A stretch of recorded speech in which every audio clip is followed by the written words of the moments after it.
Okay, cool. We're live. And we are live. All right. Okay, let me just send some alerts.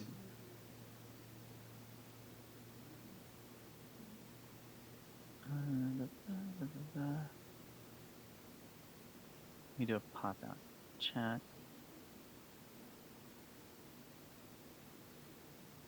Okay, so I have the stream to make sure it's still okay, great. I'll just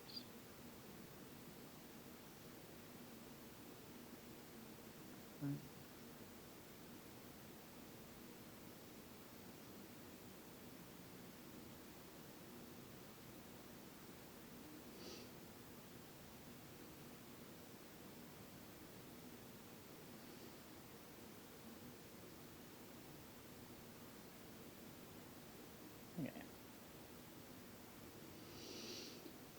Cool. Oh, I still have to download the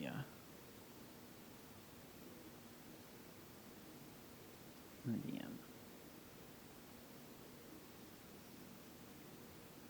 Welcome everyone trickling in. Welcome, folks.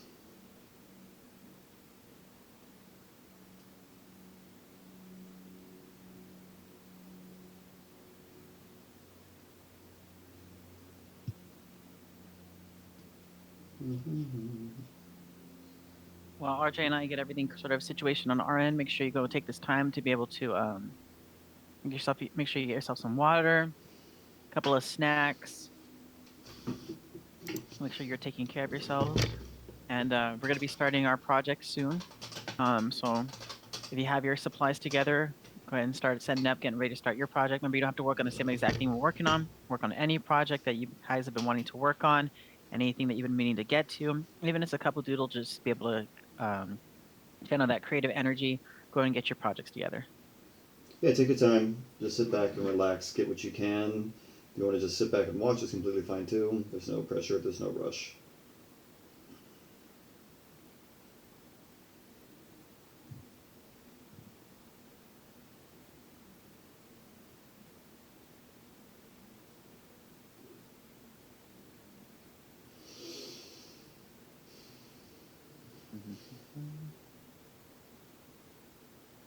Oh, I should probably do it. I should probably send an announcement out that we're live too, huh?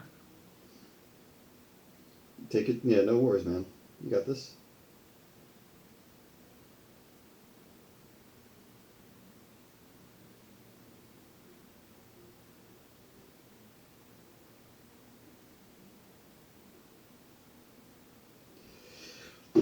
It's all good, my man.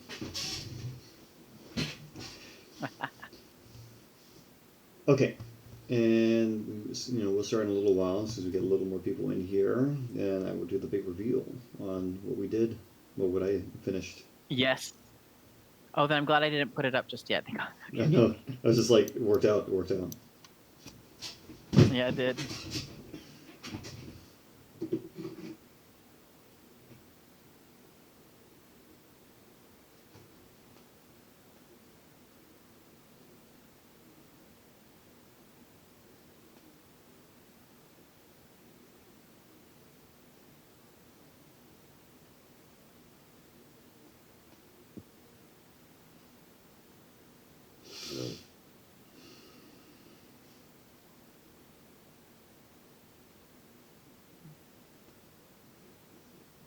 Nice.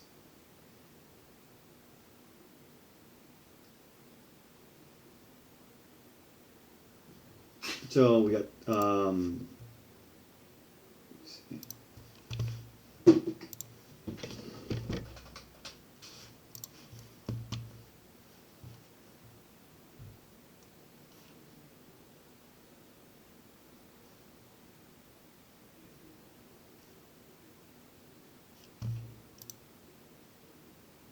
Hey, are you seeing anything on the stream end? There's nothing. I'm not seeing anything on our stream at the moment. Yeah, it's just both gray. That's interesting. Now I see it. Okay, cool. Oh, now it's gone. Keep in mind, there's like a delay. Let's see. Do you see anything now? Yeah, I see both of our stuff now. Okay, cool. Just want to make sure. Welcome. We'll be starting soon. Welcome, everyone. Feel free to drop a hello in the chat if you like.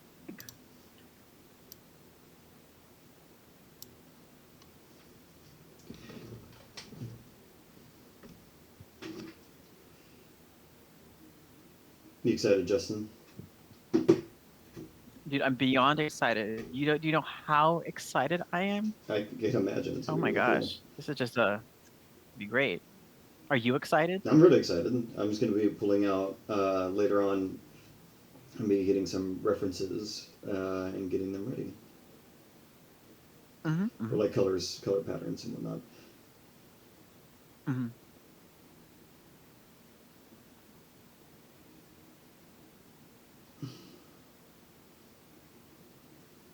Oh. Good to see you, World Maker.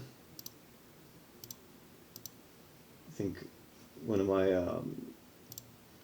of the people I follow in one of the discords, I think finally got made their some sort of Twitch to watch the streams, which is really cool.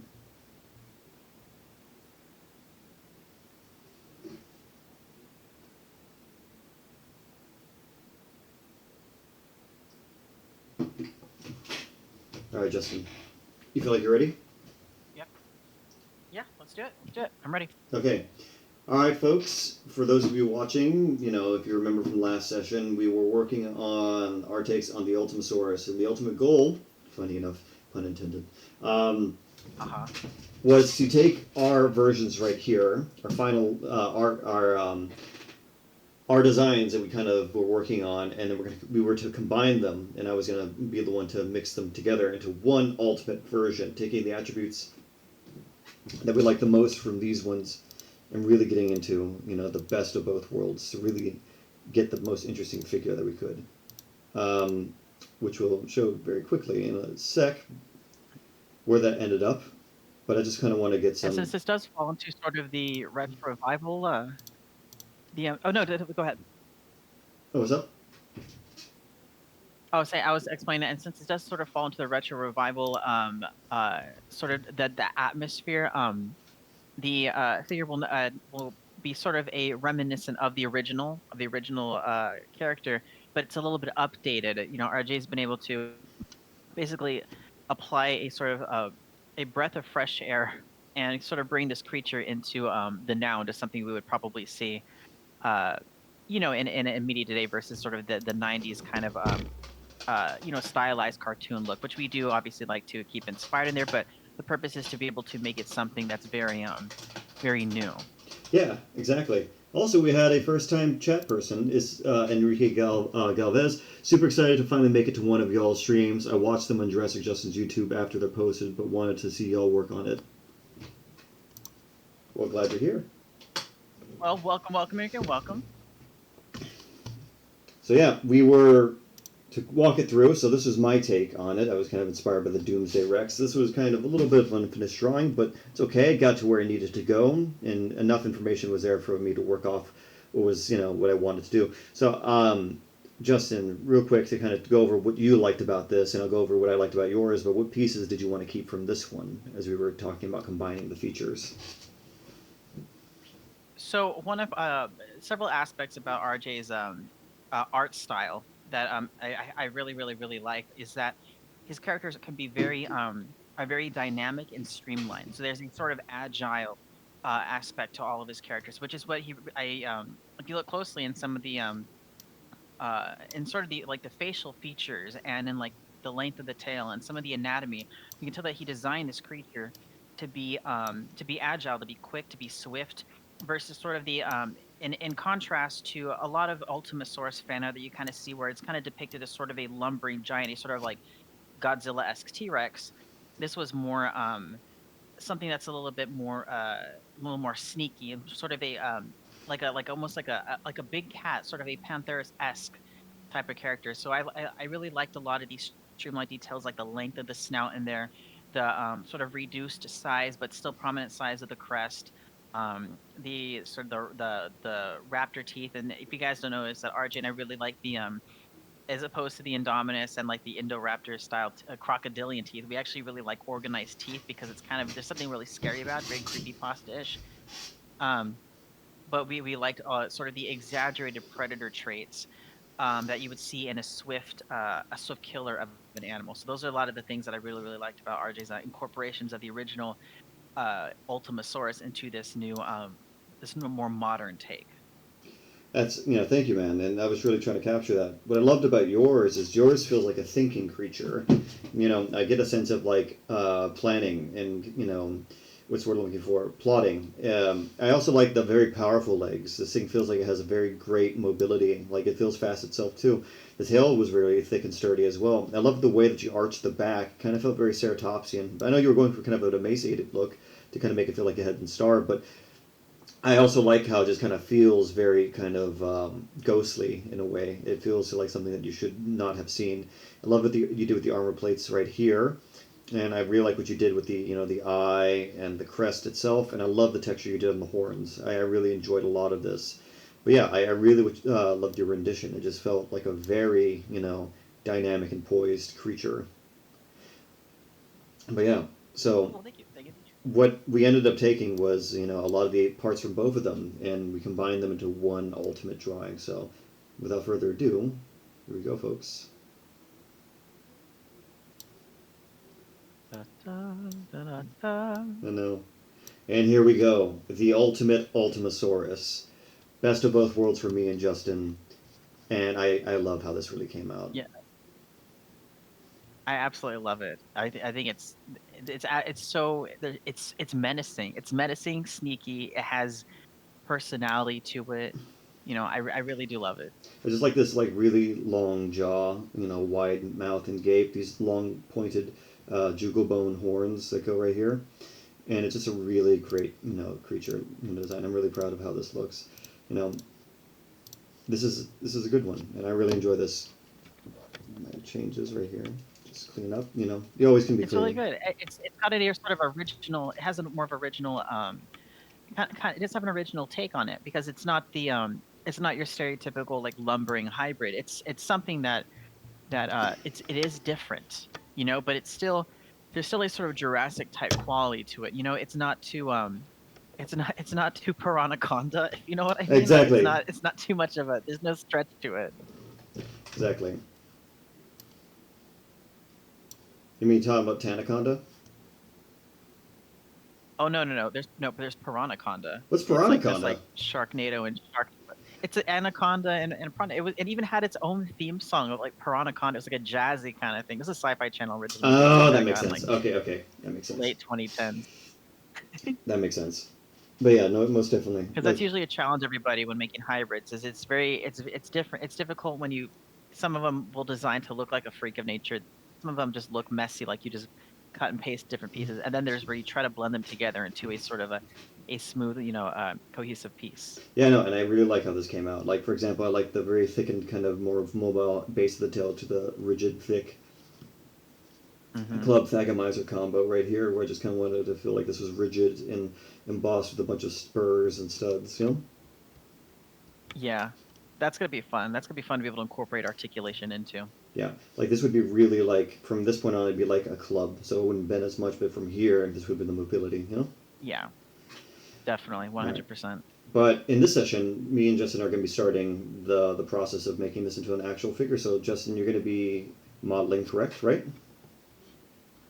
Yes, I am. I'm going to be using the image, the render, RJ's at render right there as a as basically I'm just going to apply that as a sort of a background image here that I'm going to sort of almost trace over and kind of manipulate the mesh into a into start basically just forming the shapes.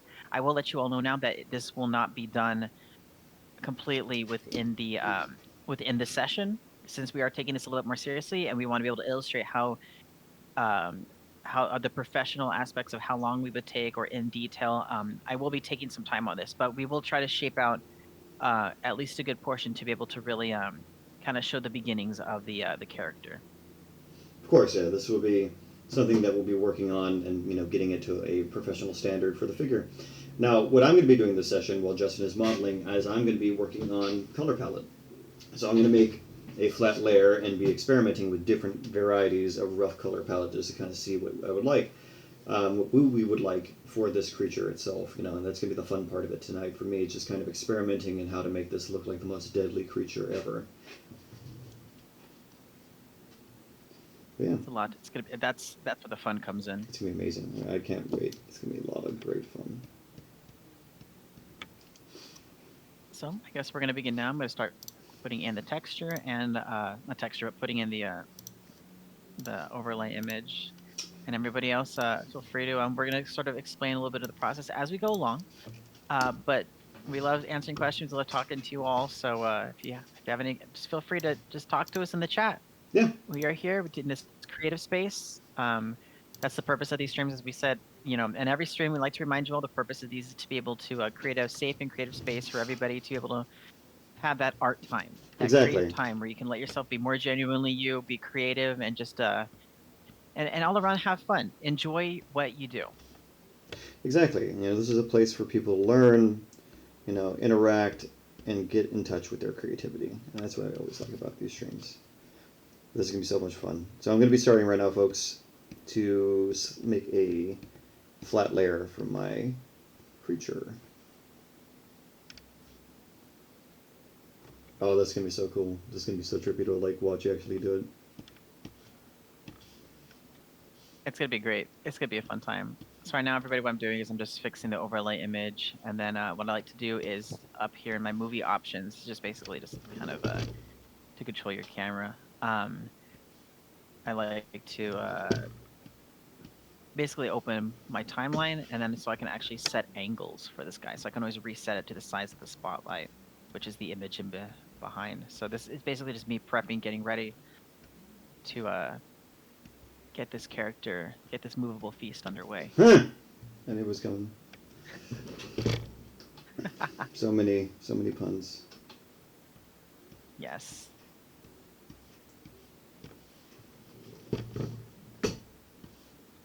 Oh, forgot to put on a little bit of music in the background for myself.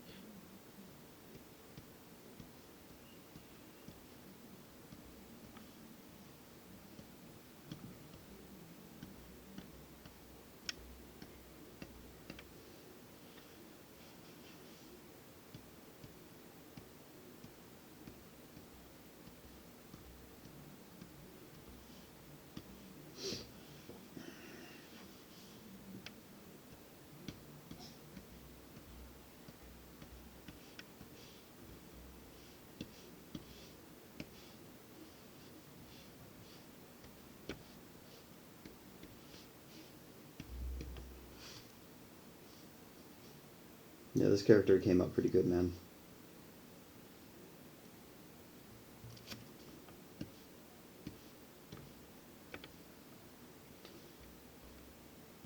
How was your day, Justin?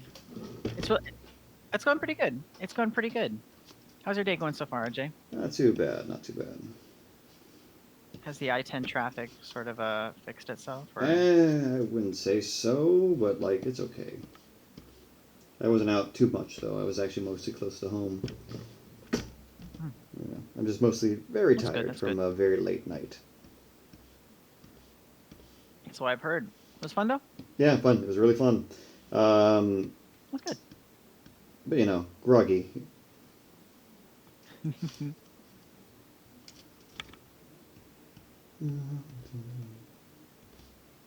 I will say this is one of my favorites.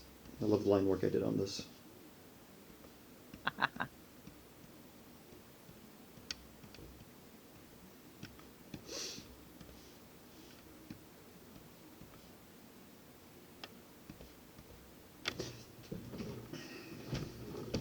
So, Justin, I'm curious. You could talk if you want to. I've always been wondering for your brand aesthetic, for you when you were doing your own retro revival stuff and your other things. What was a big driving force behind those design choices you made? Because I've always loved your packaging and the way you like marketed everything, the trading cards you added in.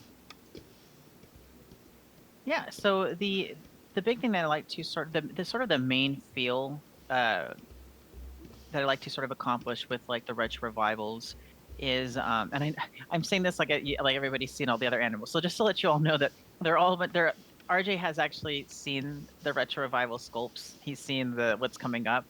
Um, so that's why this conversation might be a little bit odd, maybe to some people. Gotcha. Um, but the purpose, the overall purpose is an understanding that that the people who grew up, the individuals, the fans who grew up with Jurassic Park or the first trilogy, we're all adults now, and adults usually seek figures and toys, collectibles, of a sort of higher value, a higher detail. We have a more of appreciation for different aspects like that, for different just basic details like that. That are you wouldn't normally get from a toy line that's sort of like Mattel or Hasbro, where things are more geared towards kids a little bit. So that's sort of that was sort of the purpose behind the design, is that these are toys that are now made for the adults. Which is not to say they are for kids too, because kids definitely do have an appreciation for detail now, as they much more than we did back then. And back then we just wanted everything we didn't care about anything really being screen accurate. We just wanted, as long as they looked like they could eat somebody, Yeah. then we were fine with it. But definitely the purpose was to sort of invoke that sense of nostalgia. Like, this is something that we have grown up with, but it has now been made for us, who we are now. To the evolved, the Jurassic fan or the dinosaur fan. The the grown up, because we gotten older.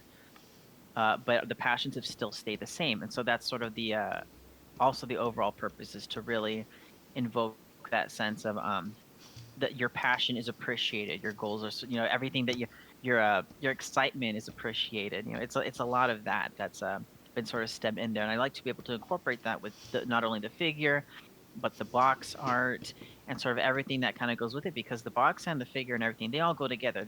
You're making like a whole scene. And I like to make sure that sort of all of those are equally Represented. represented. Yes. Yes. And I've always loved that attention to detail you have. It's really cool. Like It's fun. Even the packaging. It's difficult, but it's fun.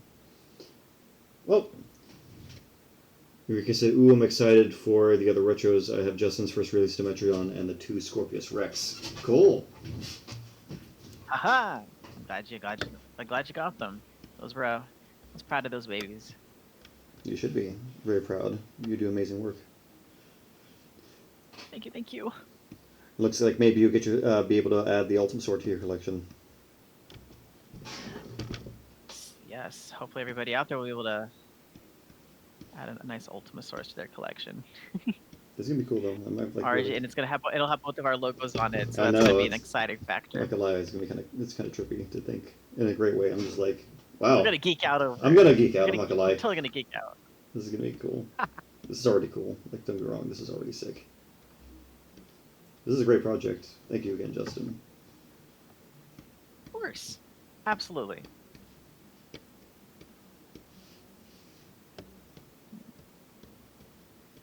I like how we literally like. So tell me too, RJ. Yeah. I was gonna tell you. So tell me too. So this is if I recall, this is your first time working on on sort of a produced item, a figure. Yeah. Something that the general public. What is something that of your personal touch that you would like to see reflected in sort of the figure and the packaging? What is something that like in child RJ would want to see in a figure like this?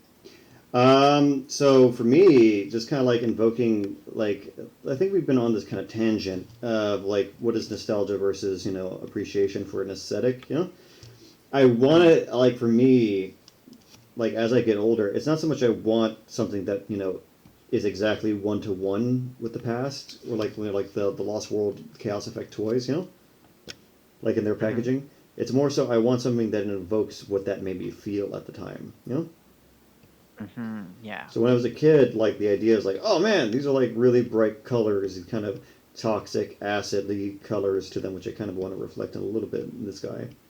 with the bright neon. That chaos effect. Exactly. The neon kind of kaleidoscopy things to it, the kind of dynamic dinosaur renaissance, we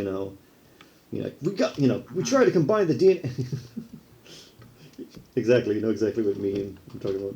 We will never get over that commercial. Yeah. That went horribly wrong. But there's something to that though, that kind of feeling that I was like, I really want to kind of play with that a little more, Mm-hmm. So that kind of feeling of like, you remember in the Lost World they have the computer set where it's like data files on the animals in the region? Oh, you mean in the movie or Yeah, as a toy? in the movie where they're like, Hammond's like talking about where they're distributed. Like it's like you'd be surprised. Yes. That kind of computer aesthetic, would be kind of a cool idea to pull from. Mm-hmm. That would be you know what, that's definitely a good idea. That's definitely something, because you're right. Even the commercial itself is reflected on it, sort of a technological disaster to some extent. Yeah. It's reflected off of technology. So you're right. Maybe we can definitely incorporate something like that, especially even for like the package. You know what would be interesting, Mm-hmm. RJ, is be able to incorporate something like that. We could include, for a base for this guy, we could include a 90s laboratory set, Oh, that'd be like kind of cool. kind of like a table and chair, like and a desk, I mean, with a computer on it and everything, and make it kind of look a little bit Overgrown. like it's, yeah, well, not just overgrown, but like something like chaos just occurred, no Yeah. pun intended, but like we can make it look like the screen is cracked or something, or there's so much we can do. I'm completely down for that. It's gonna be fun.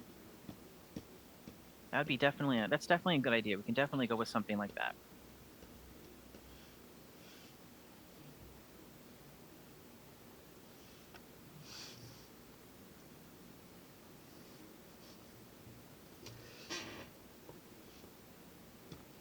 I think that'd be amazing. I think it's just, for me, this is the Ultimasaurus, Yes, So, definitely. but I like the idea of feeling of kind of like, I like what I'm saying is like, funny enough, like the retro revival, the kind of dated technological look to things, I think works. Especially if you make it look like from because we have an appreciation for that. Yeah. So if you make it look like it's from like 1990 something, like the computers and the material they're using, I think that'd be really interesting. Yes. We could definitely do that. That is more than doable. Another thing also I think would be kind of cool is like if we do a piece of promotional artwork for it, we can do like a trail cam footage where it's like neon green, where it's caught on like an engine field cam. You know what I mean? Oh yeah, that's actually a really good idea. It's You like, could always include like even a poster. But why don't you do that too? You could include like a print. yeah, We could do something with it. I can do a print. I don't mind. That'd be kind of cool. Heck yeah, why not? Because like you think of it like go this, ham on it, it's like, oh, this was recorded like February the 2nd, like 1999 engine, Isla Sorna like lab, and it's kind of like again, this guy's kind of like the cryptid of Sorna,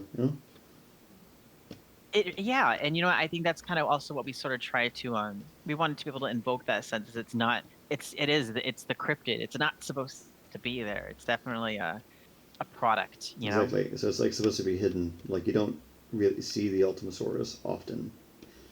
Like the Ultimasaurus will find you before you find it. That is absolutely terrifying, and I'm here for it.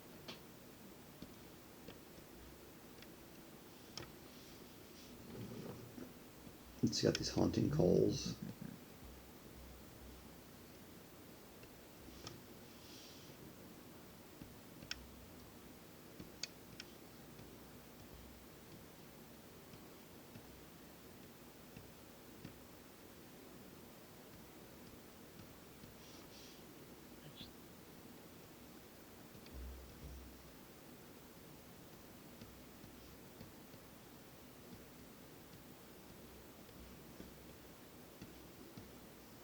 Mm-hmm.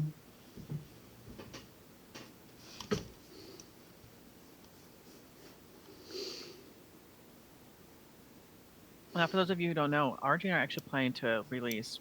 We would like to release 2 variants of this figure. One of them was the original Ultimasaurus render, and then the other one was the Night Hunter. Yes, it's gonna be super sick. Yeah. to kind of spice things up a little bit, make it a little bit This is gonna be so cool. you know, something a little bit different. Yeah. I can't recall though. I wonder, and the Night Hunter also comes with a baby Ultimasaurus, so that'll be you could Yeah. that's actually we could definitely do something like that. That'd be cute. Make a little articulated baby Ultimasaurus with some simple like NECA style articulation. I'm so down for that. Heck yeah. There's got a lot of cool thing, folks, that we got planned. Mm-hmm. I'm really genuinely curious as to if the Night Hunter variant is I wonder if it's smaller or not. Do you think I don't know if it was smaller. I think it's the It looks same. smaller I now. think it's the same size. I just think it's just a different paint job. Did it? Gotcha. Okay.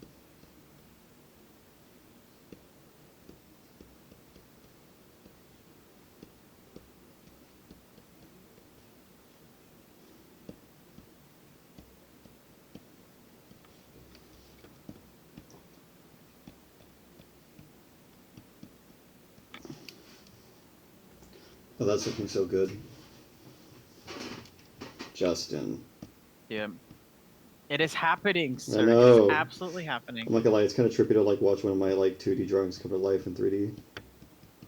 Oh, this will be the first of many of your characters, my guy. It's gonna be fantastic.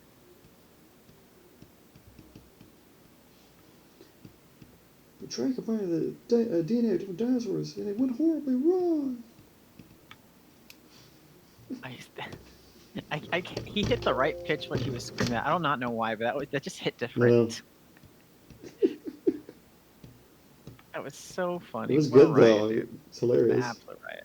It was. It really was. Sometimes just even I'll go back and watch those old just the old Jurassic commercials just for that sense of Nostalgia. especially the Jurassic yes. Scan command. Scan them. Command them. That one always gets me. What a riot! I'm telling you.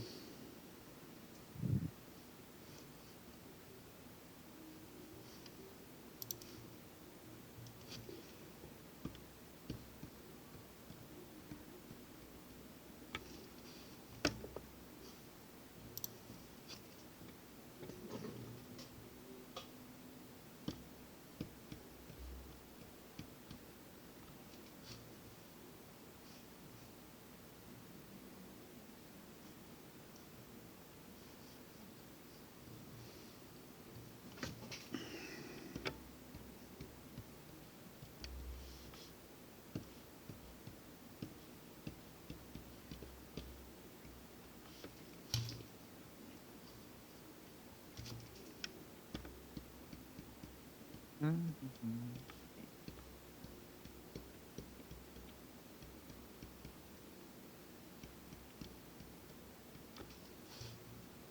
That's looking good, man. That's actually. Thank you. That's really good. It's coming together. I know. It's coming together.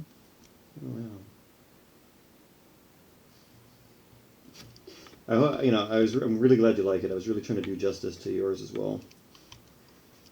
Oh my God, I had you know me. I had full faith in you that it was going to be awesome, and it was. It came out super awesome. It is awesome. I like how it kind of feels tall, like lumbering, looming. That's what's scary. Yeah, like some type of creepypasta Slenderman type deal where they're just like big. Like, what do they look like from the front? That's the thing. Well, you'll see. We'll see in a second. But that's the thing. Is like it's got that kind of. I imagine maybe they'd like to do this thing where they like stretch their body up like super bipedal, and they kind of point their head down to look like a devil. That's gonna be. I love messing with the profiles and like making things look really scary. So it's gonna be. That's gonna be really fun to be able to incorporate. We're making the Ultimate Chad. Ultimate Chad.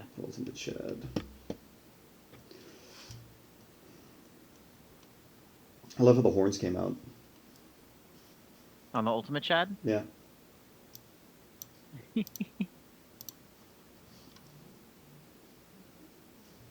Oops, forgot to turn off sample. Everybody make sure, if you're ever using ZBrush and you're using it as reference, make sure you turn off your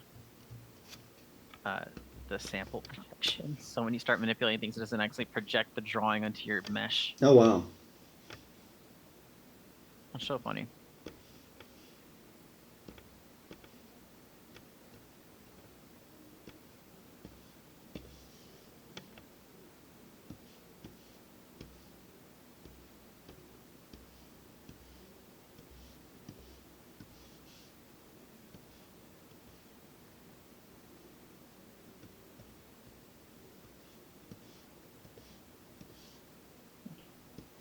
Okay, so we're gonna save this as the body.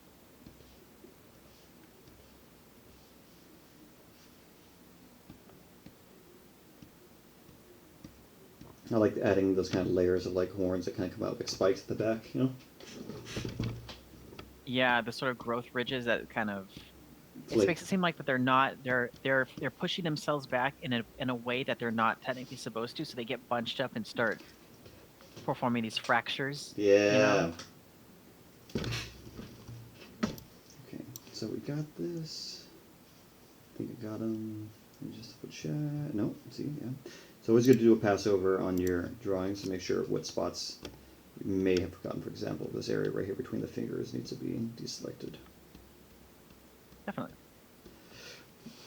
You know, cool tip, folks. Always just, you know, make sure to, it's like that thing, measure twice, cut once. Always, you know, go over your things, you know, triple check every time, just to make sure you don't have to save, you know, go back later, you know? Yeah. And so I think I got everything. Okay, that's good, that's good, that's good. Cool. Okay, I'm gonna make that layer.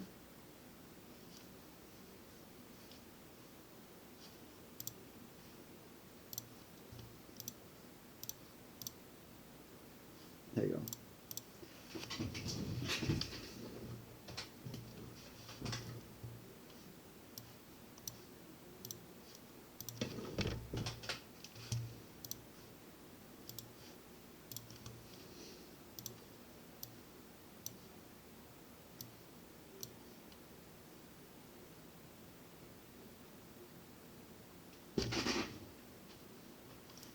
So I like to do this too, where I make 3 levels of this. Mm-hmm. And then I'll do this where we go to adjustments and adjustments. And I go to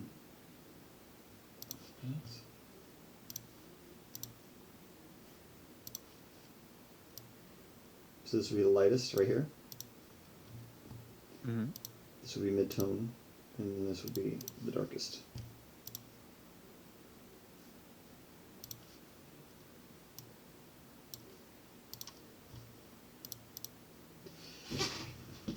And then, since I have this right here, the line art will be locked.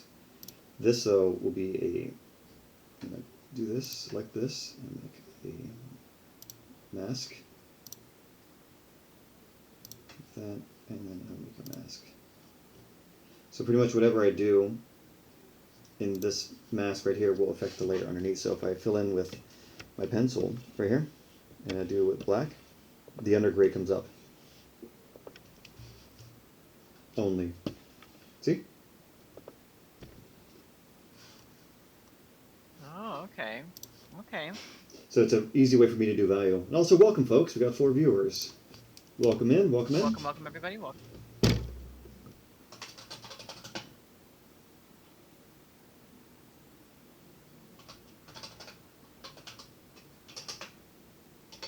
If you're just joining us, Justin and I are working on the final Ultimasaur. If you see this one right in front of you, this is the final combined variant between mine and Justin's. Let me just show what that looks like. I took the attributes and best parts of both and made them into one singular entity. Justin's going to be modeling it while I'm going to be working on setting up the color palette. So I'm going to be working on different variations right now, just to kind of get a sense of what that's going to look like. So that's what we're going to be working on tonight. Yeah, so Justin, this is an easy way to kind of add rapid tone, you know? I actually like that. That's really nifty. Yeah, you guys don't know this. I'm still very, very, very new at Photoshop. So a lot of Archie's advice and like different tips and tricks are very useful. So definitely make sure you guys pay attention because those are you're gonna learn something. Yep. Anything to help?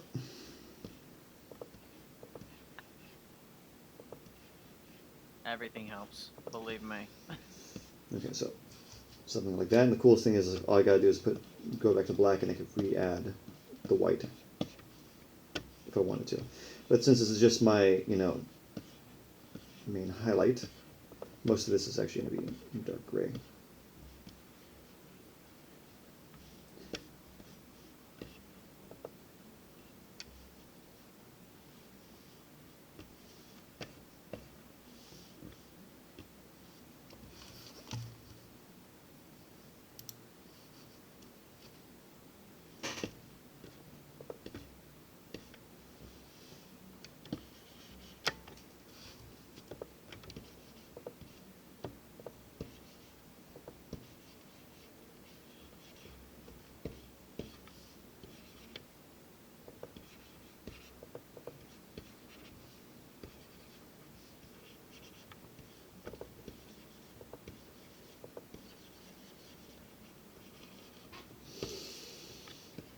Mm-hmm.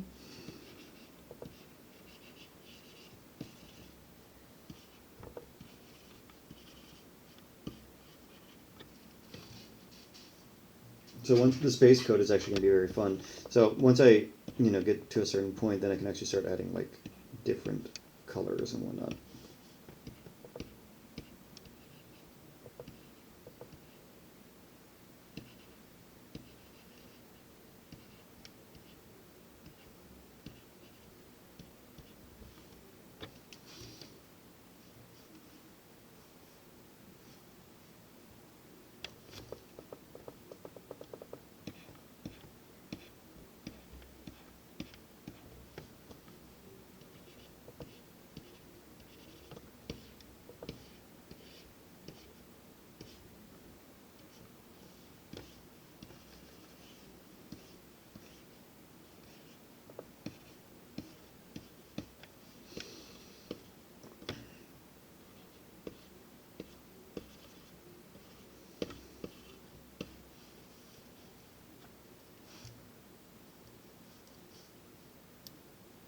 I like how we're both hyper focused. I know. Justin, you mind manning this for just 1 second? I gotta step away to go to the restroom. Hmm? Okay, be right back, folks. Be right back.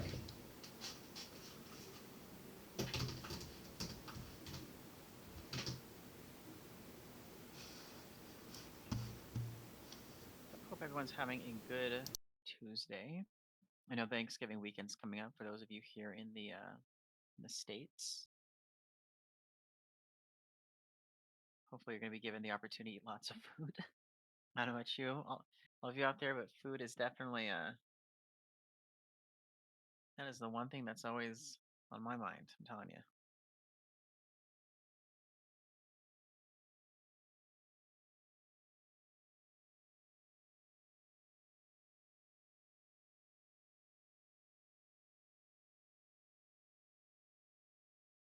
Mm-hmm.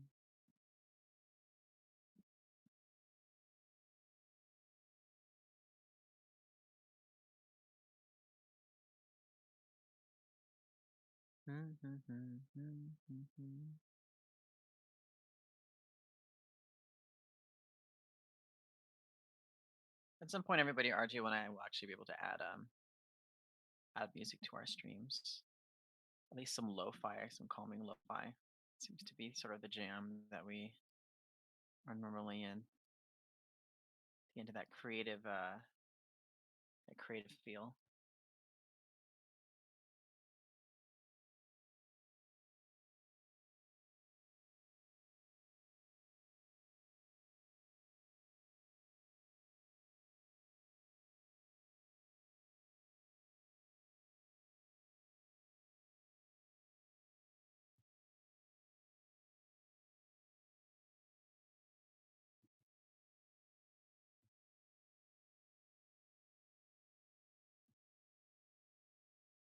Do do do do do do.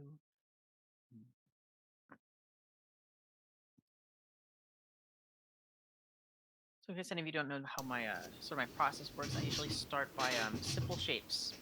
That's why I recommend starting off with some drawing classes and sketches so you can understand sort of your primitive shapes while you are building a character or creature. You want to avoid going heavily into detail right off the bat if you don't have your simple shapes, because otherwise then your sculpt will just end up looking like a blob. So Enrique says, Justin, RJ, what's your favorite food for Thanksgiving? My favorite food is pumpkin pie. I could eat that all day, any year, any day of the year, any time of night. Pumpkin pie. What about you, RJ? What's your favorite? What's your favorite food at that you'd normally have at Thanksgiving? My mother's green bean casserole. Ooh, It's I've never had good. that It's before. got like cream How of did you- mushroom. It's How does your crisp. mom make it? With this it's crispy fried onion on top, green beans, and cream of mushroom inside, and you bake it. Oh my gosh, that sounds. It's really savory, tasty. Like I love the sweetness of the caramelized crispy onions on it. It's good. Caramelized crispy onions, man. That hits different. You know exactly what I'm talking about. It's the best. It is, yes. So good. Yeah, I can't wait to have some. And I'm also going to make some for my friends for Friendsgiving. Ooh, okay. I go to a lot of Friendsgivings. I could tell. This one was interesting. It was a different group of friends. So my friends wanted me to meet their group of friends for this Friendsgiving. And I was like, cool, it's cool. So hey, why not? I got time. Mm-hmm. So I went over and was like, hey, it's me. You're like, yes, I have arrived. Pretty much. That's my vibes everywhere. I have arrived. So yeah. What about you, Enrique? What's your favorite dish?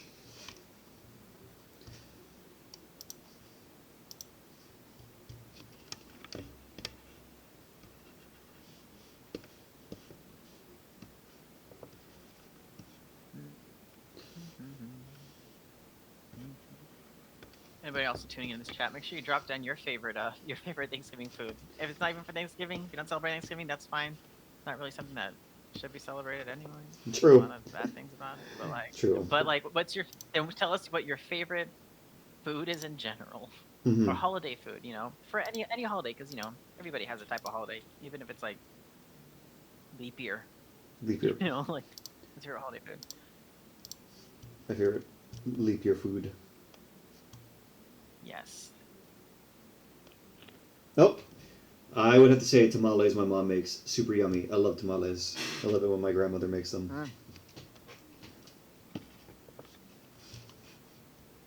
I like. Oh my gosh! Did you speak a family tradition where you were like? I know a lot of families know where when you're making. When you're making tamales, you do a tradition where you just kind of all sit around the table and you're all doing like masa together. Yes. And you're talking chisme. Yes. Like you're just. Not exactly what you're talking about. My family does that. Yes, you have to. That is the only way. It is the only way.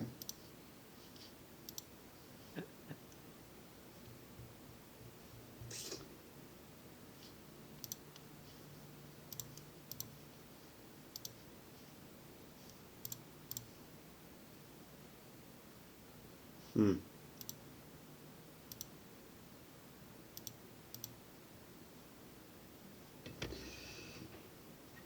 See, even though I thought I was really good, I came across an issue. What? I forgot to get this one little sliver of crust. Oh no. It's okay. It's okay. It's okay. All I gotta do is do this. Just gotta fill this in.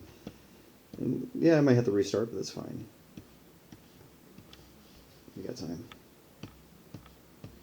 We got all the time in the world.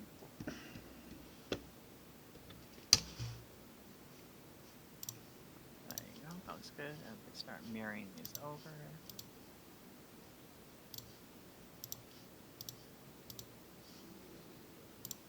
From perspective, see where we're at.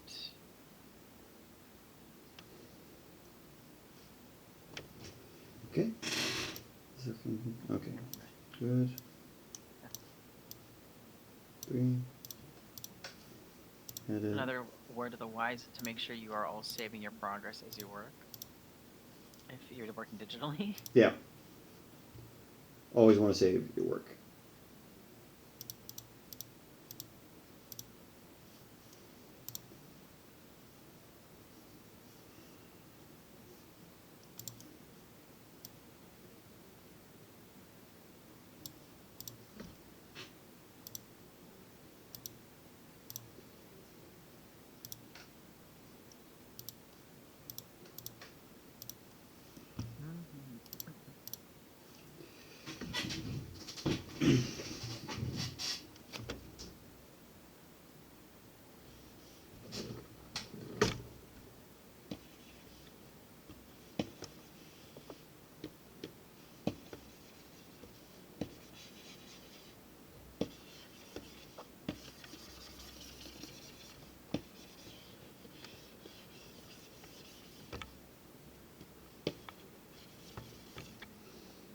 Okay, so what I'm going to do now to kind of speed this up is I'm actually just going to go in with light.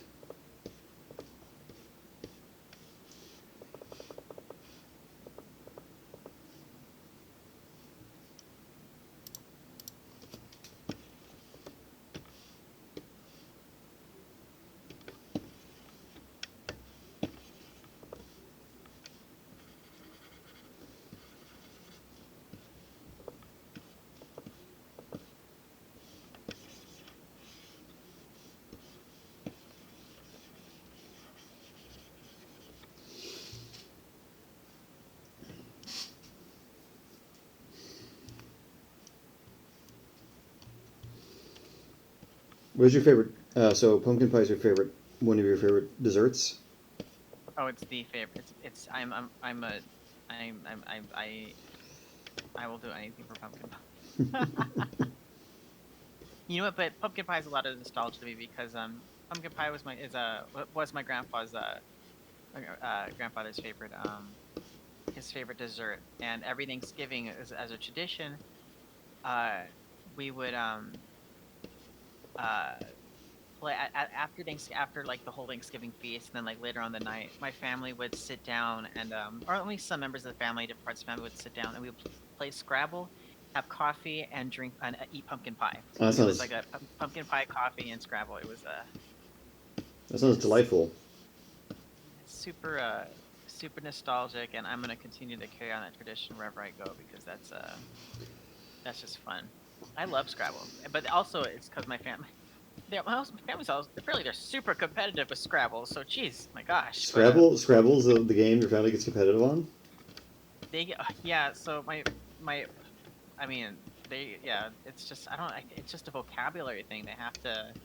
You gotta I don't flex. even think it's because it's Scrabble. Yeah, I don't think it's a. I don't even know if it's a flex thing. I think it's just a competitive in games in general, and Scrabble and games like Yahtzee are like the only ones that that they've only really been exposed to because those are sort of the traditional household board games from like the from like the 60s and 70s. Gotcha. You know, so that's kind of been passed down because when I'm with my friends, like, or what we do. We play like like Battle of the what's that, not Battle like the Betrayal at House on the Hill, and all those Cards complicated against, crazy yeah. games. Yeah, all those fun ones and stuff like that. And The one that me and my friends play the most, which you would love because, oh my god, we get raunchy with it, but it's like because we're artists and it's like the most, like, we go next level with it. We play that Jackbox game called TKO where you make like custom shirt designs. called And what? You cut out for a second. we play a game called from the Jackbox collection called TKO. Okay, I know the Jackbox. I know that the tabletop. Do you do the one where it's you use your phones, you connect it to the Yeah. site, and you do like the yes. So we I do know that. exactly what you were But talking we about. play TKO, which is one of the games they got where it's about you design shirts and then you have them fight each other and see which you vote on which design is the Yes, funniest. I know exactly. Yes, I have played that one. Yeah, so we do that one. But we do horribly dirty drawings, so Exactly. Come on. It was only gonna go way. exactly. When you have artist friends, the memes that we draw. Yes, the memes, especially when you have inside jokes. I know that's the best thing though. That's It's one. absolutely the best. I'm glad that they have games like that now. You know, it's a little bit more. It's telestrations, like it's basically telestrations after dark, but like on a whole Yeah, technological level. It's so much fun. that's fun.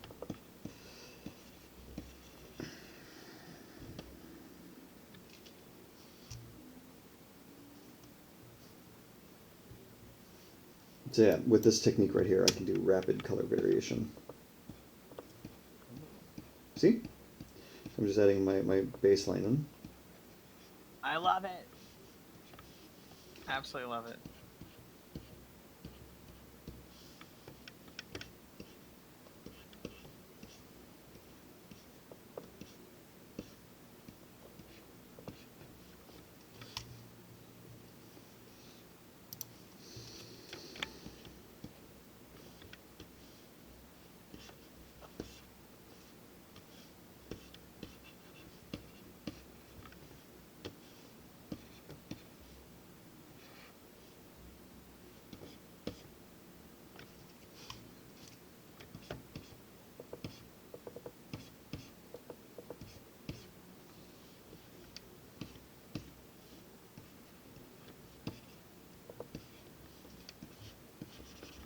We have a good body structure here coming through. Oh my god, it's looking so good!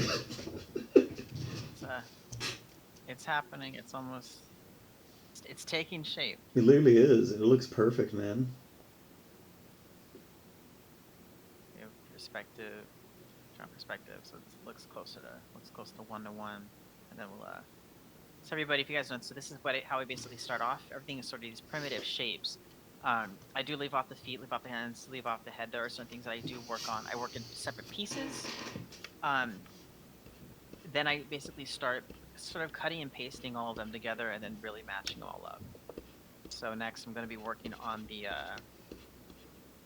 structure for the well, I'm going to first what I'm going to do is I'm going to start smoothing out a couple of these shapes, start blending them together a bit, and then I'm going to start working on the head shape, and then all the other details will sort of come online afterwards, things like that.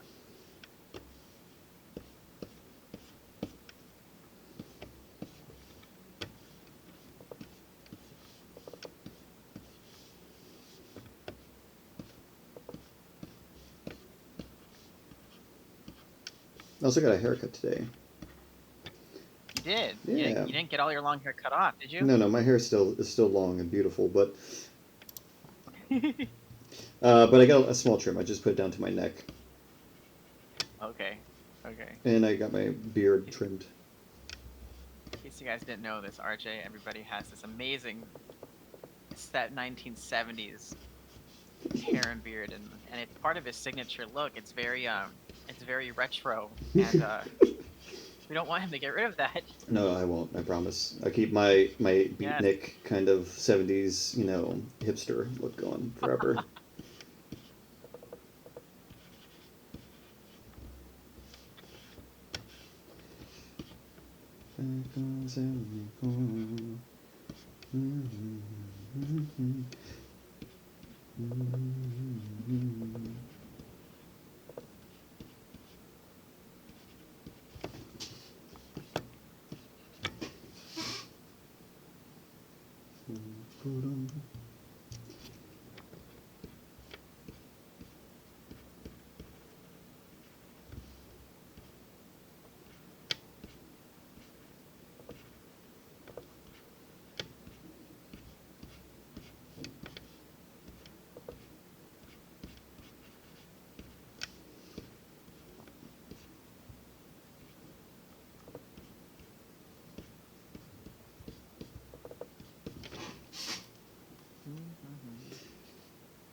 Yeah, that's looking great. It's gonna be a fun time, man. It's gonna be a fun time. It is gonna be very fun. I think what's kind of cool is interestingly enough, when RJ and I sort of do our we do our renders, and we're kind of going back and forth, is we sort of have like a sort of a reinterpretation with each iteration, and so the sculpt itself, there's going to be more, since there's definitely a difference between what we see as line art and then a finished three-dimensional sculpt. There will be varying differences, like there'll be more like definitive muscle and wrinkles and different things like that. So it's gonna be kind of fun seeing turning from a concept line art into a three-dimensional Figure. sort of physical, a physical character, a figure. So it's gonna be fun to see the kind of things that kind of start to take shape. Yeah.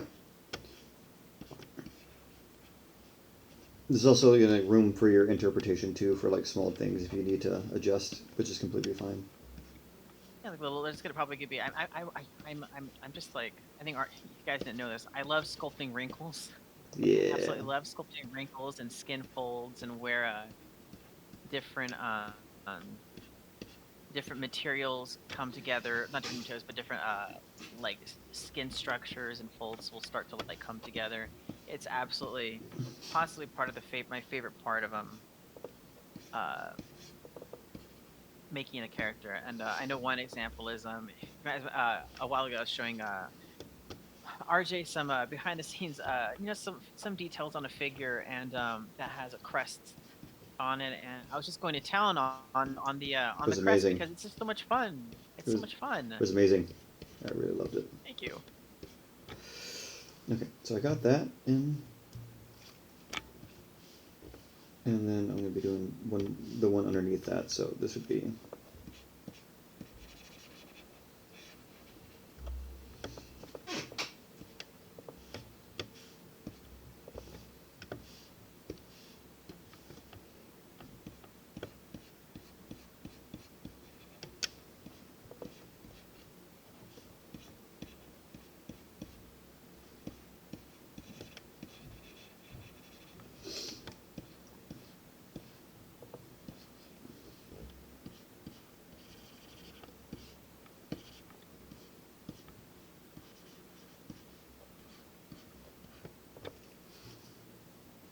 There we go.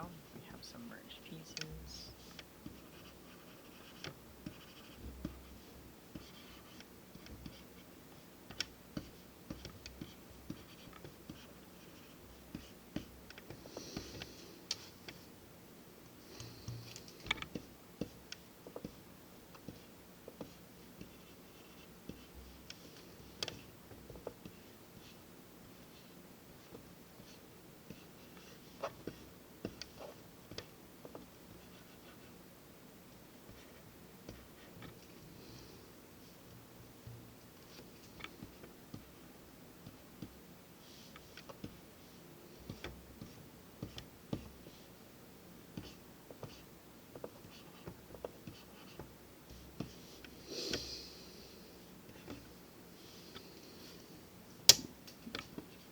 What do you think, Justin? I got the shading in. Oh my god, I'm absolutely loving it. And I remember when you were showing the face earlier, a little zoom in, and just the shadow of the horn is absolutely. There's so much fun. So much fun. Yeah, it's super cool.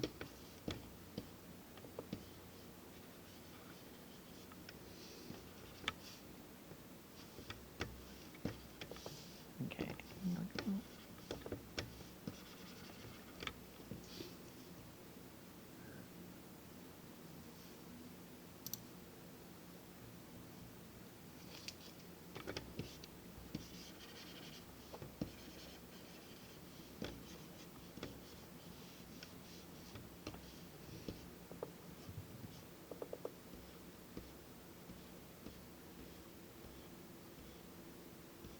Okay. So, with that being done right here, so I'm going to be moving on to the next part of this, which will be just the basic color palette. So I'm going to be starting to add more of those variations. So this is just kind of getting basic tone and value underneath. So I'm going to put this right here, put this in a folder.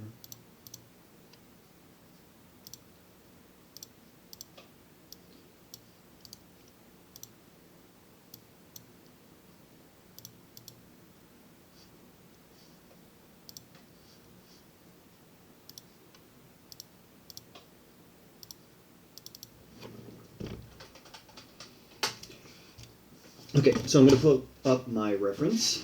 So I'm going to have my little reference board here. And I'm going to use this right here.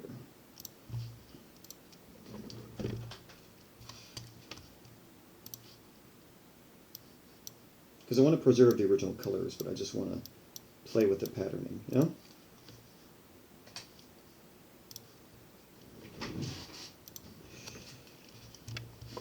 So he's got like kind of a green eye of some kind, you know? Red. Yellow. Yeah, it has like a. You know what we should do? I think if the figure's big enough, we can incorporate resin eyes. That'd be kind of cool. Yeah, and they'll so they can you know, they'll probably reflect the light. He's got like a light kind of colored underbelly. Mm-hmm.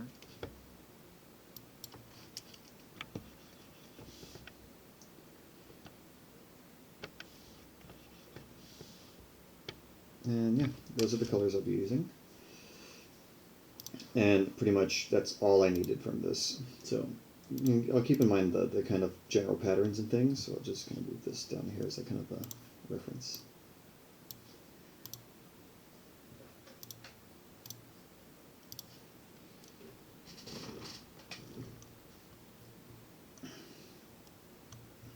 So what I'm going to do ultimately is just kind of overlay this. So this is going to be a very broad, basic color. There's not going to be anything crazy about this. It's just general kind of patterns, and then I'm going to overlay that, and that will match it to the values I've already established. So I'm going to go with pattern 1, okay?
So that's the undercoat.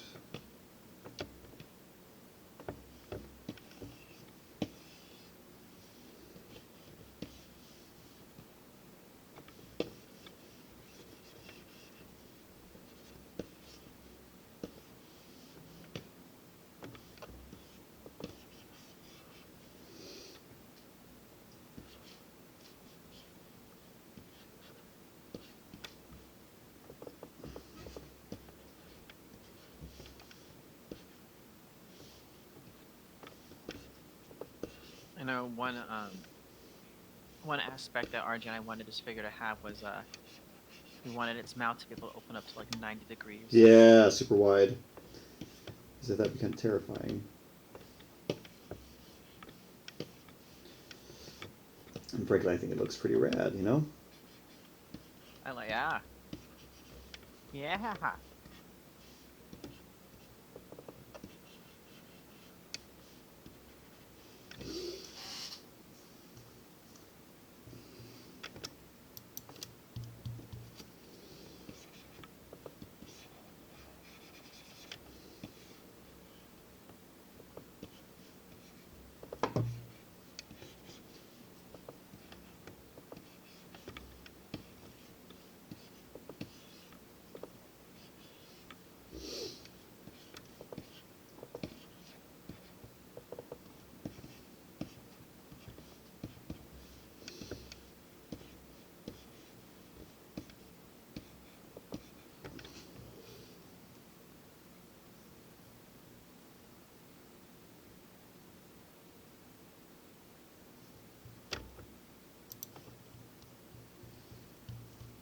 So I'm just kind of doing a basic like translation of the thing, at least in my interpretation. Yeah. Mm-hmm. So this isn't straying too far Um, from the original. yeah. Give me a minute, RJ. I'm gonna clear up my workspace. I just finished eating dinner. So No worries. give me one second. No worries. Take your time. Take your time.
Alrighty, folks. I'm just going to be. Oh, Reese, welcome, welcome, buddy.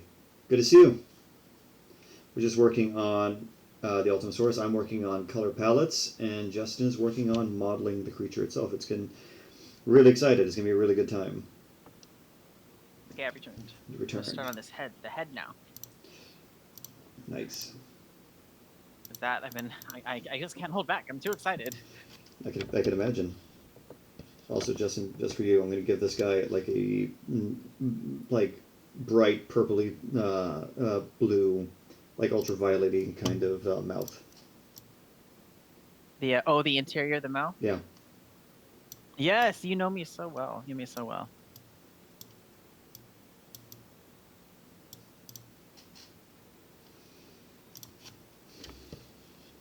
There you go.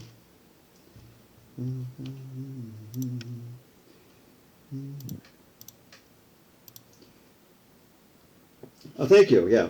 So this is not going to be the final one. Right now, what this one is ultimately is just I'm figuring out the colors. Mm-hmm. So this is just kind of me going through different variation of palettes to get to the final one. Mm-hmm. And you know what? Also, I'm going to keep him having a red tongue to kind of add some contrast. You know. Yeah.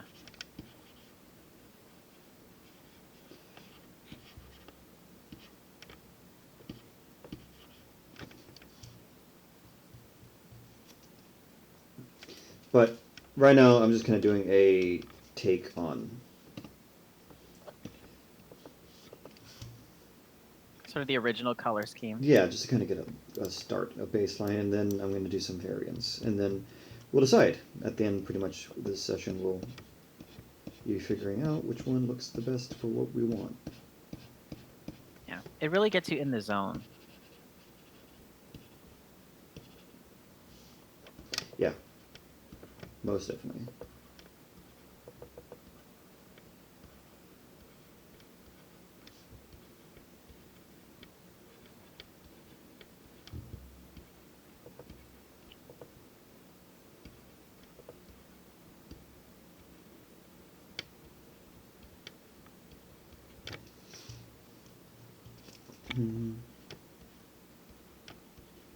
Cool.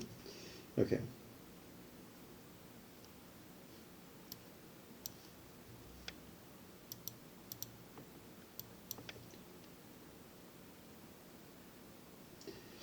Oh, I love how the tongue looks like a snake's tongue with a little fleshy bit where it comes out. Yeah, that's what I was really inspired by. I kind of wanted something a little viper-esque. You know, I was thinking I was telling Justin I was inspired by woodpeckers as well, since they have a very barbed tongue, which they use to get grubs and whatnot. But I thought it'd be kind of cool and appropriate for this kind of really predatory creature. You know, maybe it's when it's trying to get prey, you can also stab it, you know?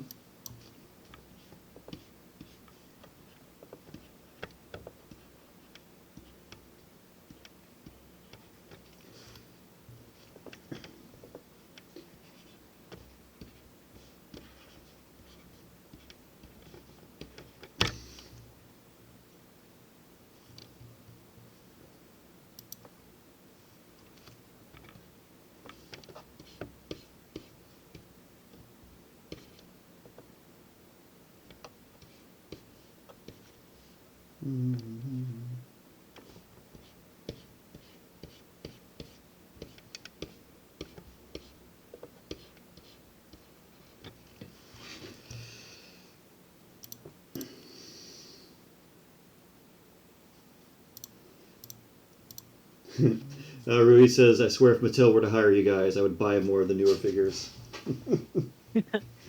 Thank you. The one thing is, if we worked with Mattel, we actually wouldn't be able to do any of this. No.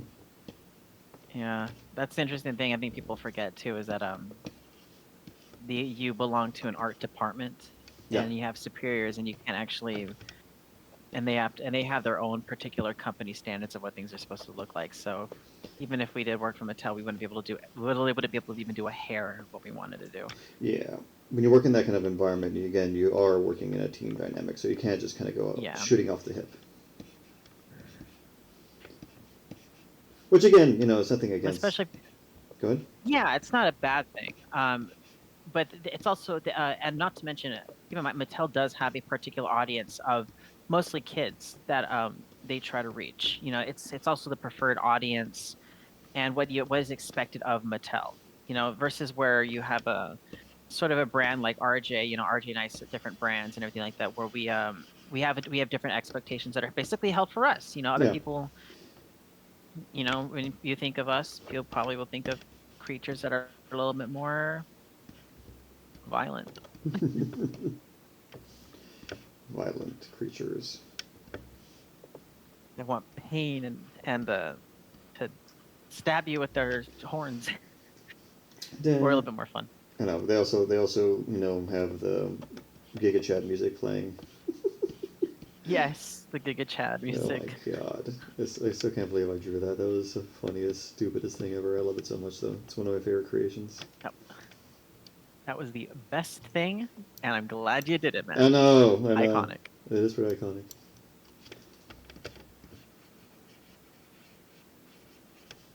Okay, so...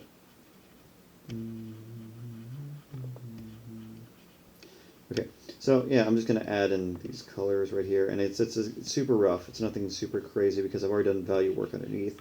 So once I overlay, the value should kind of transfer over.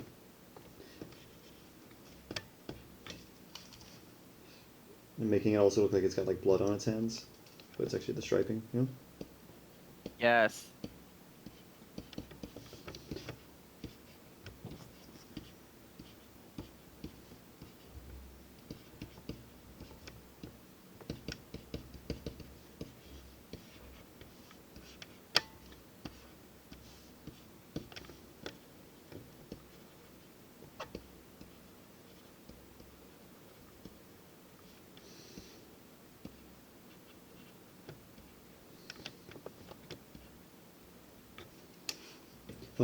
I like the older figures that were rubber because... Oh, Reeves is saying this. I like the older figures that were rubber because the new ones feel brittle and feel like they would break if they were slammed together. But the Kenner stuff, I've hit them against each other and they're perfectly fine.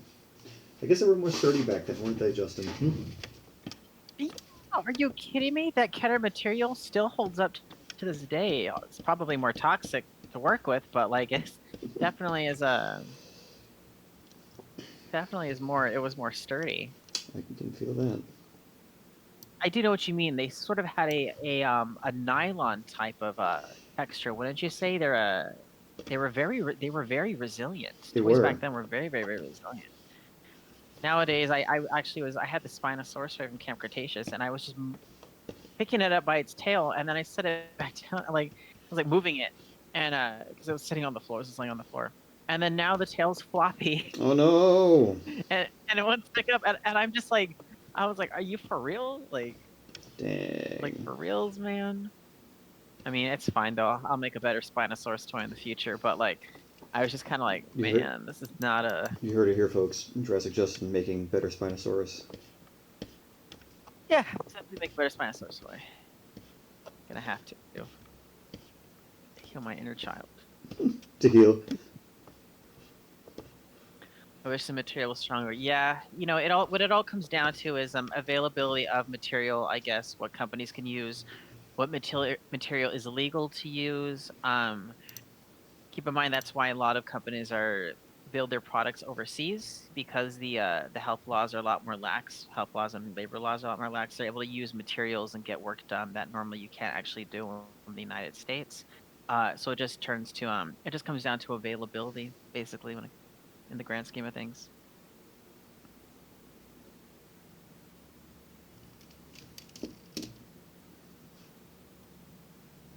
Mm-hmm.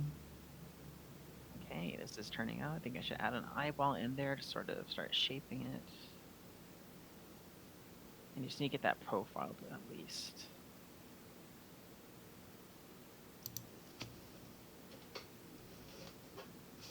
It's gonna need a lot of editing for size. Size, but like width the profile. Oh, Solar Reaver! Welcome back! Oh, welcome, welcome! Yeah. My Lost World Series for Rebel 1 Tail decided to start melting last year. Bought it in 1998. Gave out in 22. That's a champion. Should give that. Yeah, it's okay. We all gave out in 2022. This is true. you should give that Stegosaur a proper burial when the time comes. How did it melt? Is it just the? I'm assuming it's like. It's gotta be like heat. Just The heat. that's insanity. The heat, man.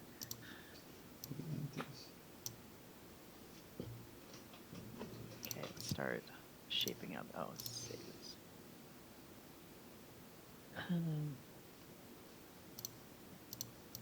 You get this a little more contrasted.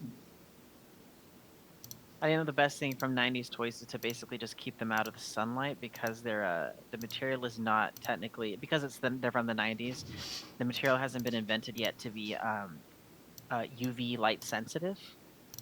So they once they have sunlight on them, the UV causes basically just very fast degradation of the material. That's why like you see foam latex, how it degrades like in the sunlight and things like that. Oh, you see it's all cracking. It's because it's been exposed to the sun and oxygen, so it just falls apart.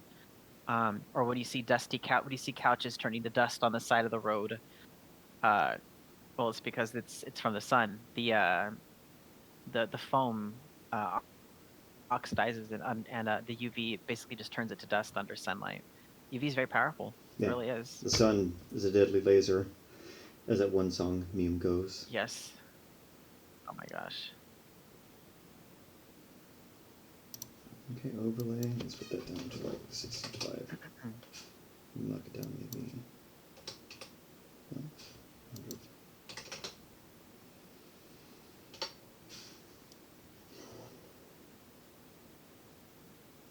There you go. Now let's boat outward, and then we'll go ahead and just bring this in that way. Switch out. Okay, there we go. Very got it on. small. Pin light, and I'll just add some other details real quick before I continue.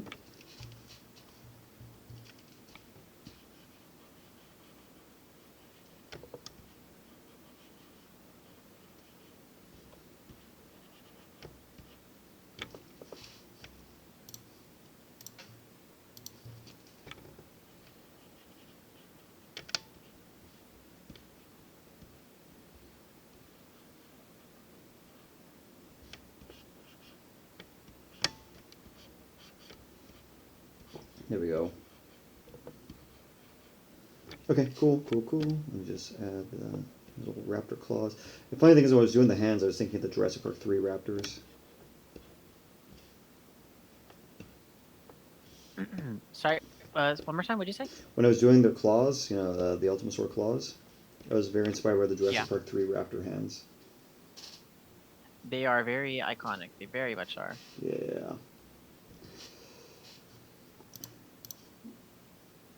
This is really fun. This is so exciting. This is really cool, I'm not gonna lie.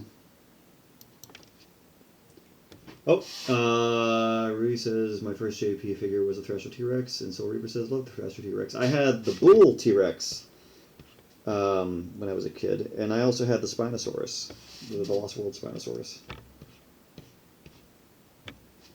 That was cool. That Thrasher T-Rex, that was I like it because I think the Thrasher is still based off of one of the original Stan Winston sculpts, I believe. I believe there's still parallels to it.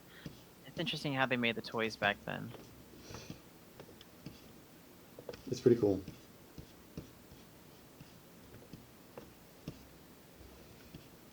Okay, now the crest is coming in.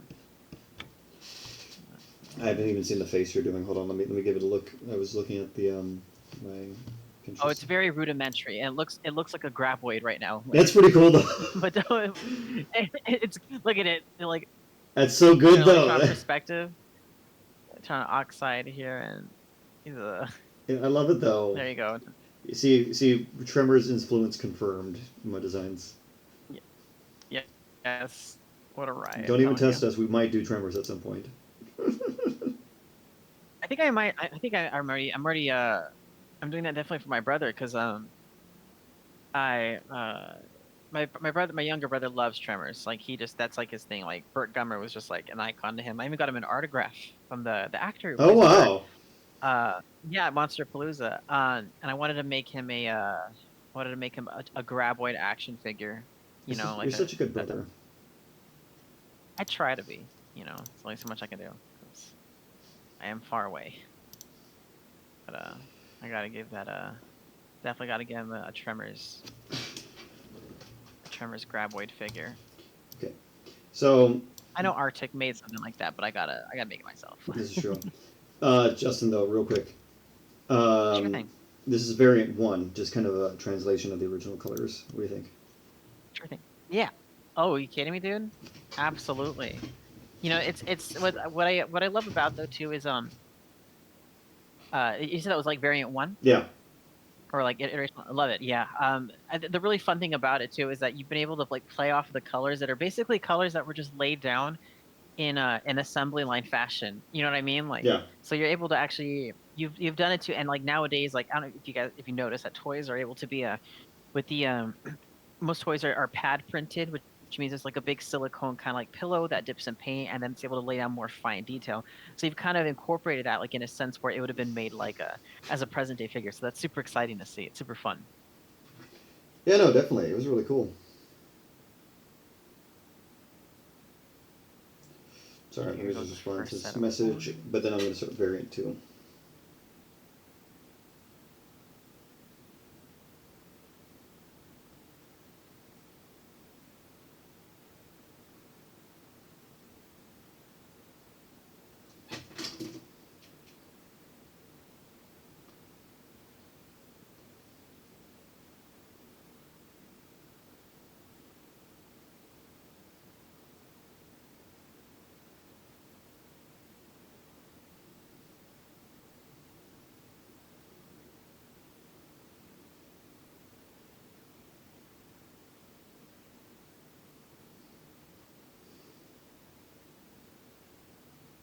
Nice, okay. Okay, I'm going to get onto variant 2. So I'm going to try and keep these color palettes, relatively the same. So let's put that as V1. And move on to V2.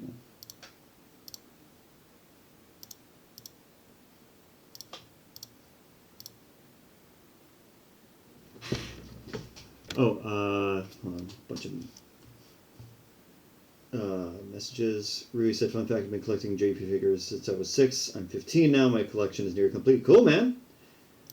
That's super rad. And Solar Reaver says, Justin, would you consider ever making something like what Kenner did, where they took the Stan Winston model and gave it its own twist, besides the awesome Dimetrodon that you've released, or the T-Rex you have planned, looking 100% like the Stan Winston movie version? Yeah. So that's kind of the plan that I did with the Kenner T-Rex. So you guys haven't seen you probably have seen a glimpse of the Kenner T-Rex, but you haven't seen it recently. The Kenner or the Retro Revival T-Rex. The Retro Revival T-Rex is based off of the Stan Winston maquette, so it's very streamlined. It's a little, there's parts are a little bit exaggerated, so it's meant to look a little bit more, obviously like more of a figure. The details are meant to be more defined, but it's very much based off of the original Stan Winston T-Rex maquette, the one that was ultimately made into the Horizon figure. And exactly for that reason, the Cinema Collection T-Rex that I've planned, the T-Rex is based off of the animatronic one, and the animatronic T-Rex. So I am a big fan of doing uh, uh completely new sculpts and and sculpts with adjusted designs to be able to reflect a particular um character. I'm a huge fan of that. So yes, I guess I would say, I guess technically then that's me saying, yeah, I would do something like that, and I am doing something like that. Because I do get where you're coming from. Uh it's definitely a movie where there are different unique looks for every animal. Like you have you basically have the Stan Winston Horizon T-Rex, you have the animatronic T-Rex, you have the CGI T-Rex, and then you have the Bull T-Rex, and then you have the Jurassic World T-Rex. And those are all, in reality, those are all different T-Rexes. They're all different designs. And I would actually like to be able to release a design one for to reflect each one of them, uh, because each of those are significant in their own. I know I want to do the same thing with like the Velociraptors too. I definitely want to, because there's definitely a difference between like the Jurassic World Velociraptors and the Jurassic Park Velociraptors, and I want to be able to capture all those. Same thing with even all the way down to the Stegosaurus. There's obviously very huge differences between the Lost World Stegosaurus and the Jurassic World Stegosaurus. Uh, I want to be able to accomplish each one of those the differences. I do embrace the differences between each model. So yes, I do plan on doing. I guess the short answer is yes, I do plan on doing something like that. Nice. And it'll be super fun. This would be rad. Mhm.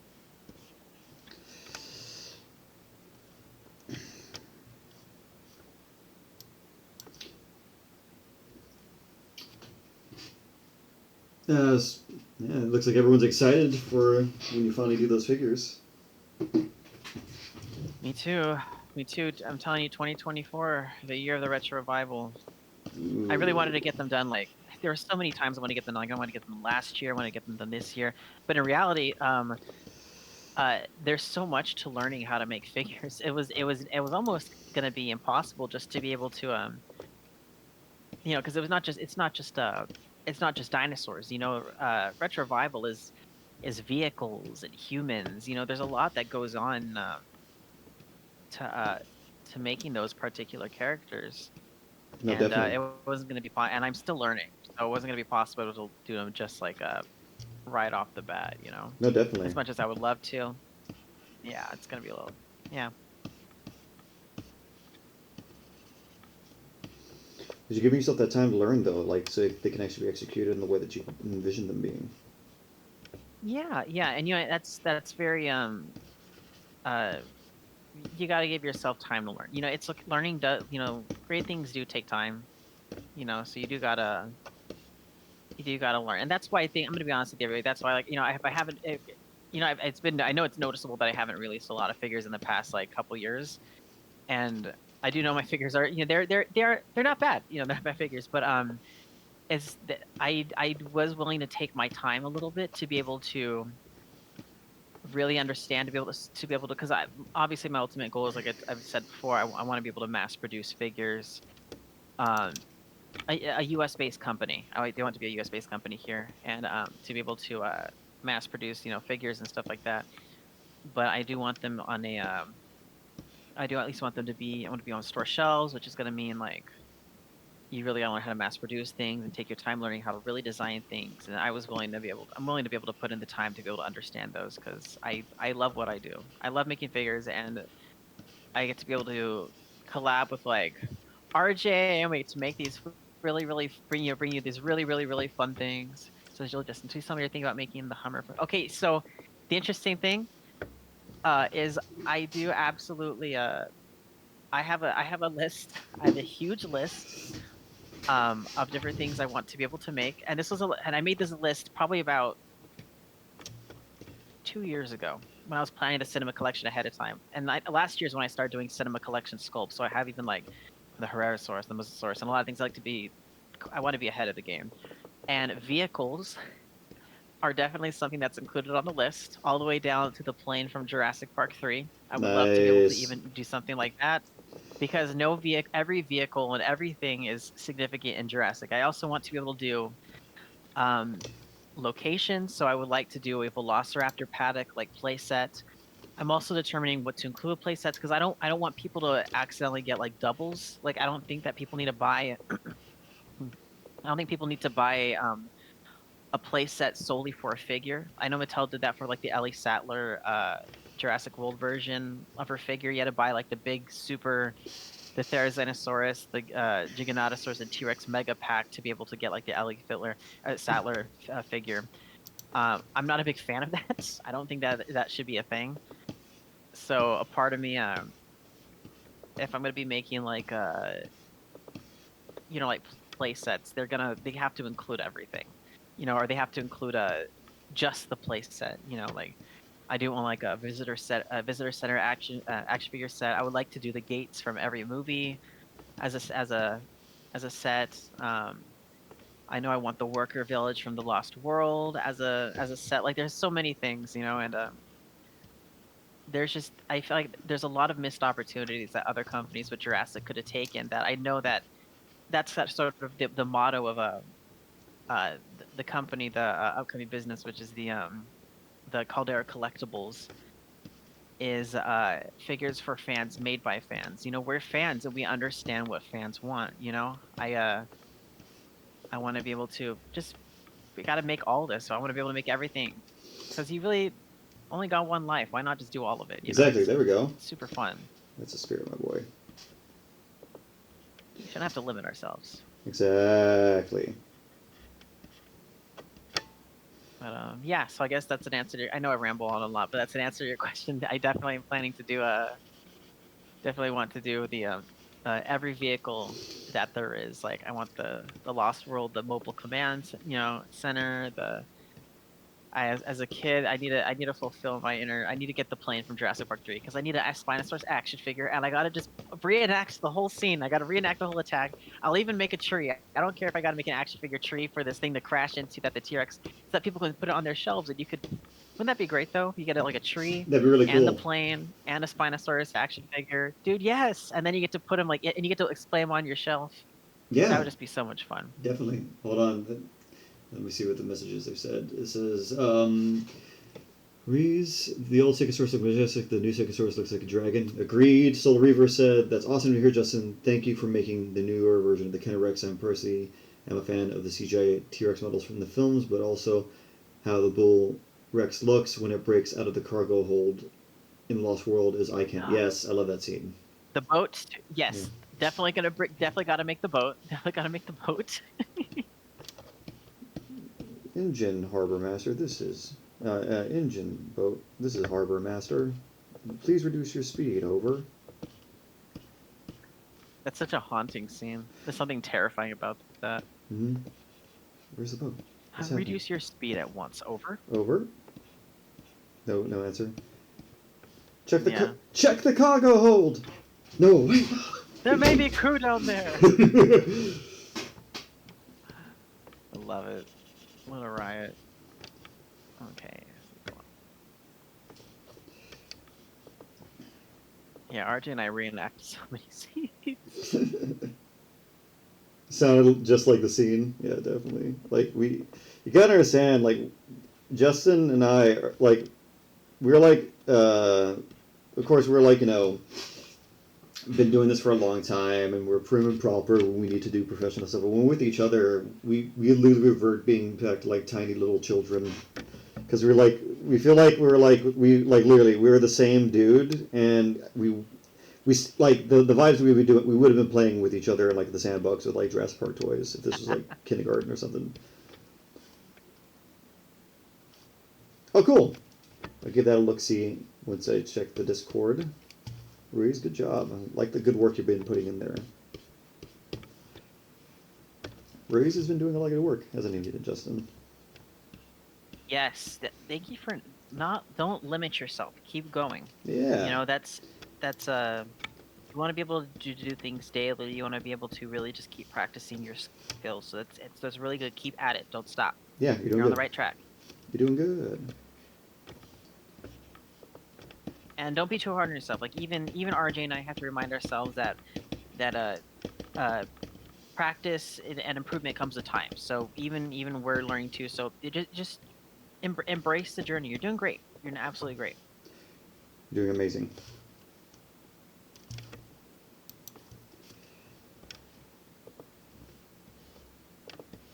Okay, that's the basic structure. I like how right now it just looks like something out of Sesame Street, and then it'll turn ugly like in the future. But It'll like turn horrifying. it's always that weird awkward stage. Yes, it's that weird teenage adolescent stage This is true. before this thing is going to hit puberty. You know, it'll have its glow up soon. The glow up will be immaculate. Yes. Right now, let's go ahead and do a quick, let's detail this eye.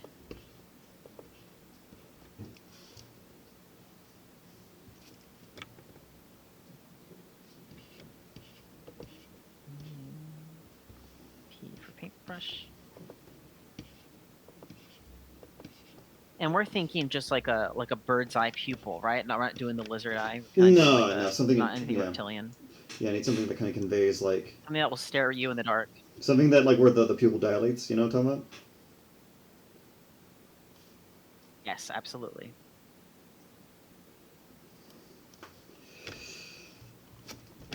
Okay, I'm working on very. Go ahead and do my signature. How do I do this?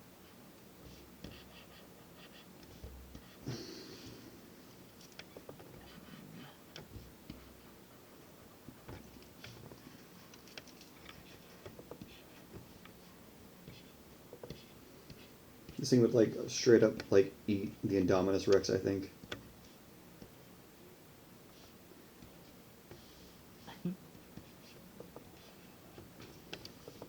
Don't you think? Yes.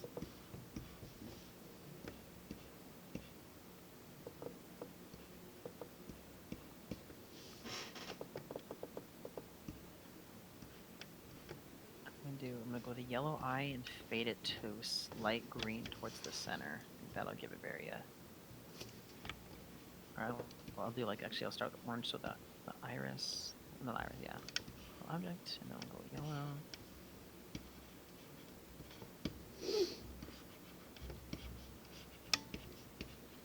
It's kind of an interesting color palette I do with this one.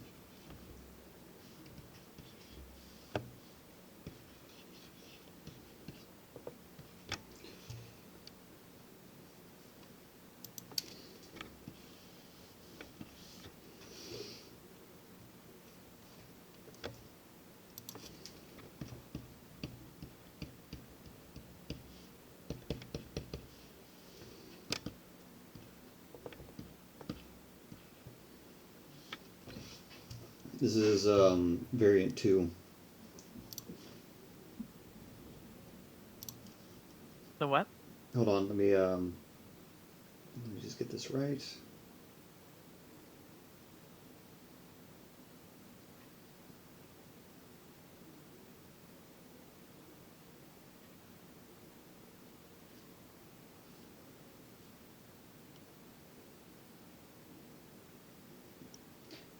Ruiz says, do you think Toho would ever bring back the 54 suit? That'd be kind of cool, but I don't know if they were, like, if anything, it'd be, like, probably for a remake of, like, that movie. What would you say, Justin? Would bring back the 54 suit as in like as like a reimagined on-screen type of a depiction? I think so. Is that what we're talking about? I think that's what they're saying. I don't know.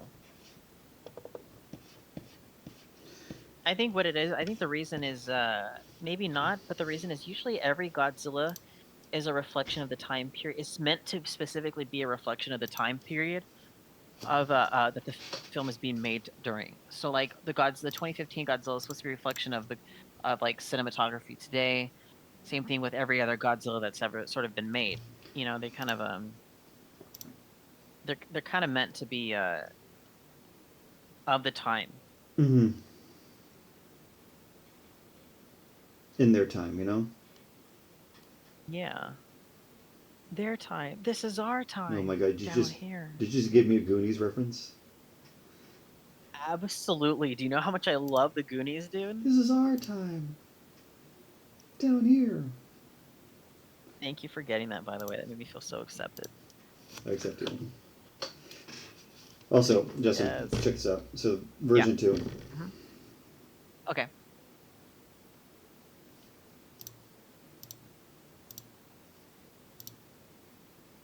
Wait, what am I?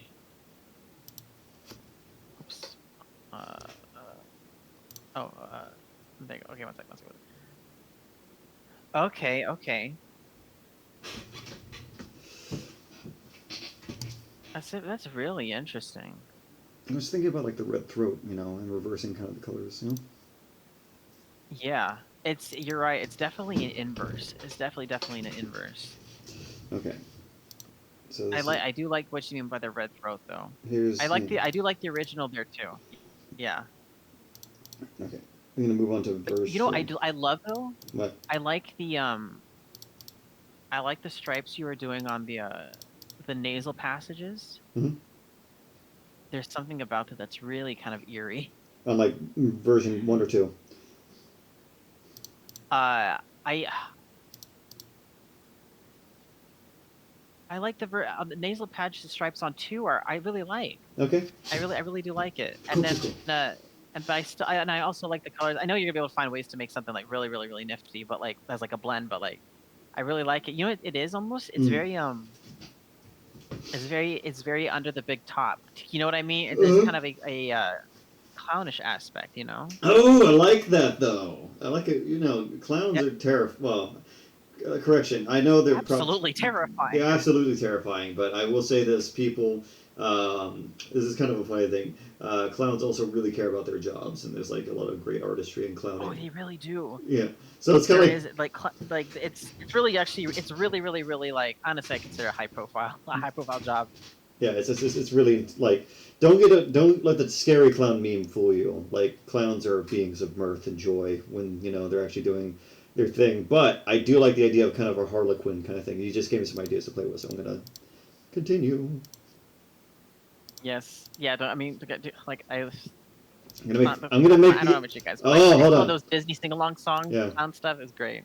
Hold on a second. I'm actually gonna do the Jokerosaurus as like Culture Marbles. Oh my god. Let's see if I can actually do this one. I'm gonna give you folks. Okay, let's see.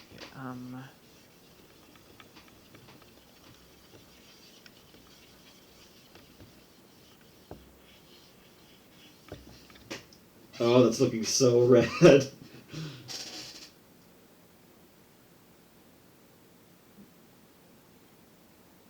like he's gonna eat kids right off of Sesame Street. Yeah.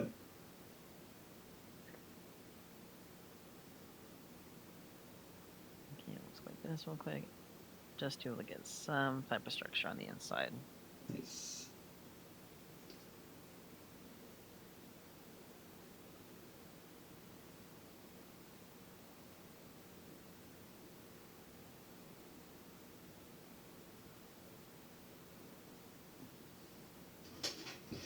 Okay, let's get with the Jokerosaur kind of look.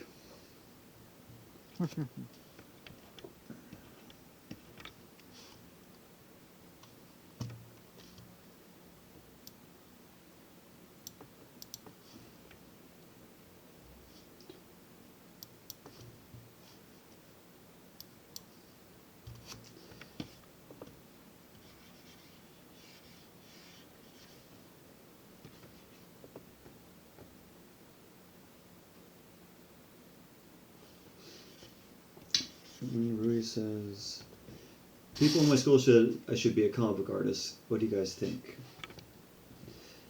That's what I wanted. I mean, hey, if you enjoy it, do it. Yeah, that's what I wanted to be when I was in high school. But that eventually led to a love of more production and post-production art. I can do comics and graphic novels. I've worked on that too. But I would say this: it's like, whatever you feel like you really want to do all of it. If you want to do comics, if you want to do creature design, concept art, film art, animation, don't limit yourself. You don't ever have to feel Yeah, like and your interest will change throughout time as well. Yeah, So be open. exactly. Just be open. But if that's something you feel like you'd like to get into, yeah, go for it. There are comic Hmm. classes online if you have the resources to do so. I took some through the comics experience. That was pretty fun. But ultimately, it's just like, you know, explore any kind of art that you really want to get into. Definitely. Dude, that looks so sick. Hey, go be a paleontologist and a comic artist. Pull a Steven Hillenberg, marine biologist and animator. Yeah. I mean, I became a 3D designer, but my degree is in geologist, and Yeah. scientific illustrator, paleo artist. Like you in reality, you can do it all. You can do it. Don't ever limit yourself feeling like you have to choose. I think that's especially the same thing when you're younger and you're in high school. You've been told that you need to pick one career choice or one career path, or your hobby, your passions have to remain a hobby that you can only do in your free time or spare time. That's sort of a very early 2000s residual from the generations that kind of came before us. Do not feel that you have to be limited. There are a million things in life that you can do. Um, in fact, if I were you, just experiment with trying them all, and then you're gonna find bits and pieces of different ones that you're really gonna like, and you may even find a career that completely just combines the two. So definitely Exactly. don't limit yourself. Try everything and have fun with it. Just have fun with it. Um, and it'll start to just make things will just start to make sense that didn't make sense before. But trust yourself, have confidence within yourself, and let the chips fall where they may. It'll just start to fall into place. But have fun with it. Yeah, have fun with it. I think you're gonna like this one right here. Dude, they're all so much. This is all so much fun. Okay, it's going to put out.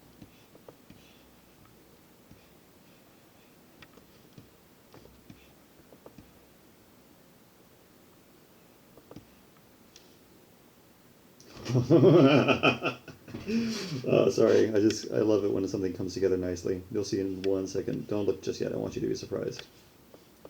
Okay, okay, okay. Okay, this is actually looking kind of hardcore. I'm not gonna lie. The more metal, the better, man. Hmm. I should save this file. Hey, RJ, I have a question. After your Jokerosaurus, can you do a Night Hunter one on your model? Yeah, sure.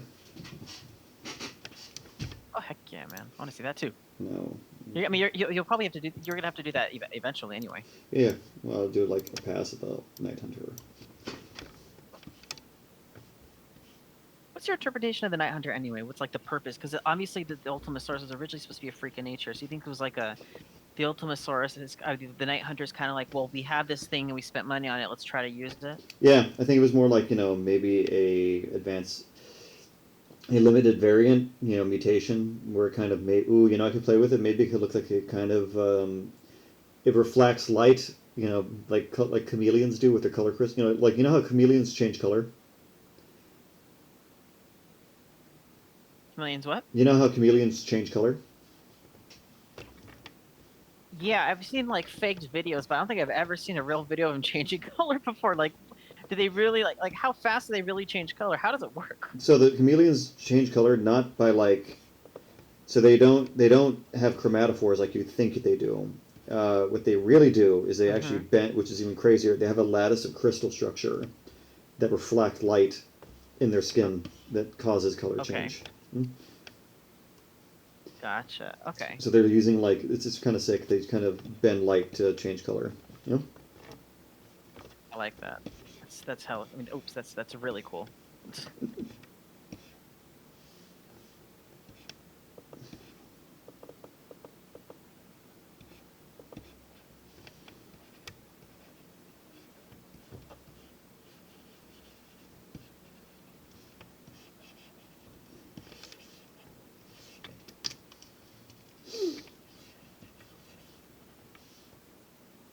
Chameleons are pretty rad. I love them.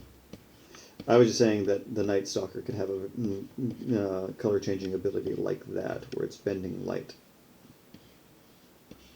Well, that's true. That's kind of cool.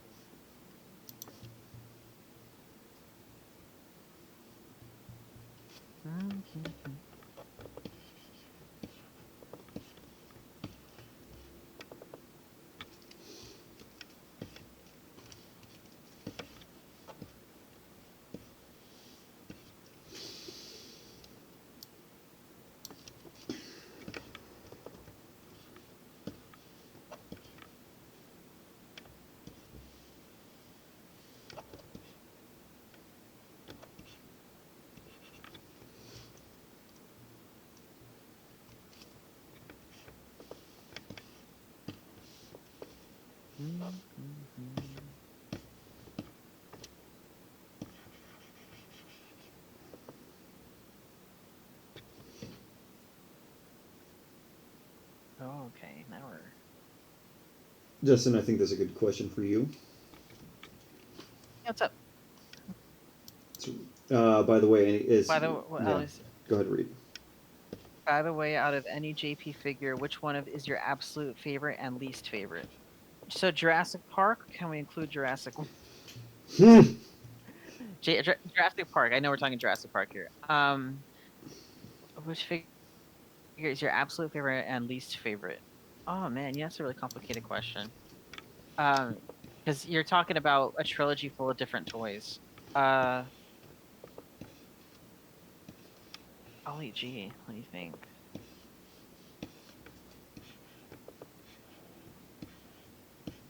I couldn't say. I'm really thinking. You know what? I'm gonna be honest with you. I'm gonna say my favorite Jurassic Park figure because it made me cry when I was a kid because somebody took it. I lost it at the mall when I was a kid. Is the Jurassic Park 3 Hasbro the Spinosaurus, the little electronic Spinosaurus that had like the scratch in its side and you would click it. Oh. I used to take that thing with me everywhere when I was a kid. Yeah, the one that was the size of it was only like a few inches tall, but like was it part like the React Attack or something like that? I remember I took it to the mall one time and I accidentally left it on a chair, and when I went back to go get it, uh, it's like I guess somebody else had taken it, someone else had stolen it, and I was really really upset. So I'll say that that was my favorite one because it made me cry. Uh, and I didn't get a lot of Jurassic Park toys when I was a kid. I think I only have those are the ones that I got. All my toys were originally from just Jurassic Park 3 because I mean that's the one I went to go see in theaters in 2001. I was like 5 years old. Uh, so yeah, that one was at my absolute favorite. My least favorite, I personally would have to say are I'm just not a big fan of the 2009 release. The was it like it was like a chaos one or whatever it is where they had like the really really really crazy colors. Oh yeah, yeah.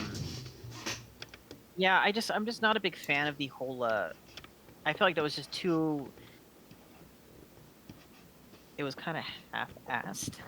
If I just didn't think it was very um I didn't like it. No, I don't I thought blame it you. was very Just pretty. uh Not enough effort. messy. No effort really. Yeah.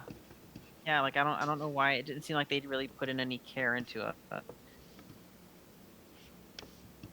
what they're, designing, and so that's how I feel about that. I don't know, what about you, RJ? How do you feel? Hold on. I'm sorry. I'm just having like a breakthrough artistically on this guy. This is kind of getting really cool.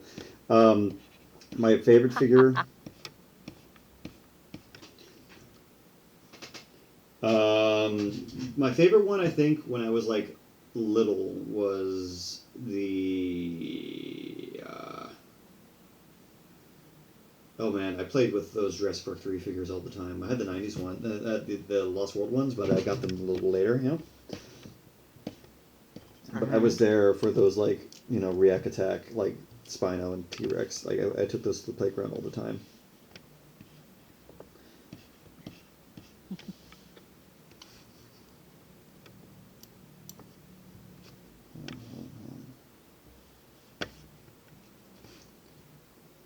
I remember when I was a kid, I used to. I guess it must have been my calling that I was gonna make figures in the future. When I was a kid, I used to make fake vehicles because when we were, I didn't have the Kenner what's it called uh I didn't have the Kenner the Explorer, the Jungle Explorer, or Jungle Patrol, whatever it used to be called back then. Mhm. I didn't have that. And I didn't have any toys that could be like. So I would actually like get foam, and I would make like the Jurassic Park Ford Explorer like out of foam so that I could play with it to do a whole to do like a whole like when as a kid to play as like an attack sequence, for like a T-Rex toy. Oh, you know what? Never mind, never mind, never mind. So oh wait, I guess actually it's not a Jurassic Park toy. So my favorite dinosaur toy that I ever had was an RC T-Rex, and I got it back in like the '90s, and it was like one of those ones, those really older ones that was made to look like the ones from Jurassic Park.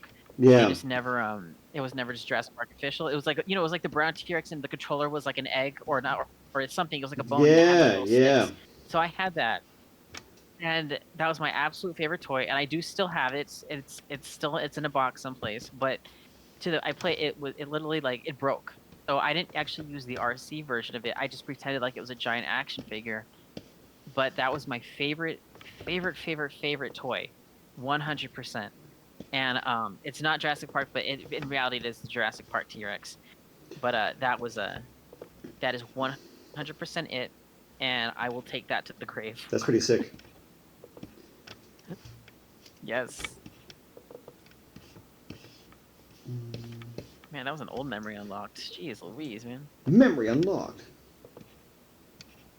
I seriously want, like, one of the things I wanted the most in the world when I was a kid, I wanted those Lost World arcade dinosaurs to be toys. Which dinosaurs? Like the dinosaur models from the Lost World arcade game.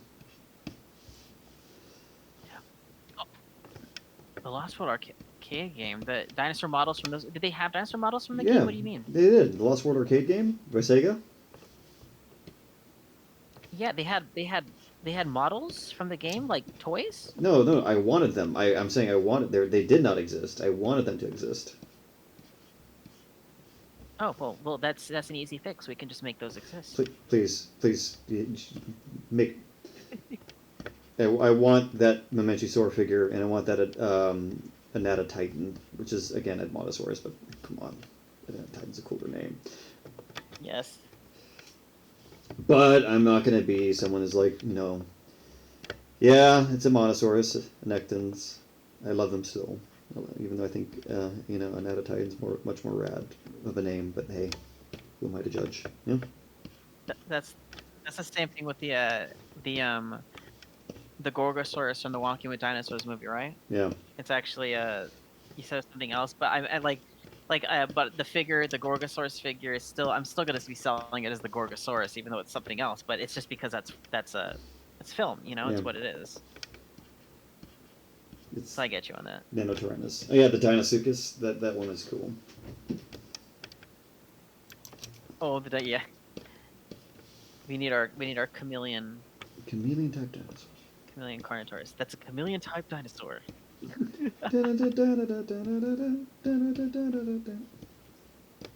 The sound it makes. Wow. Wow. He's just always like something saying, Love it. wow. I know. That's literally what it's doing.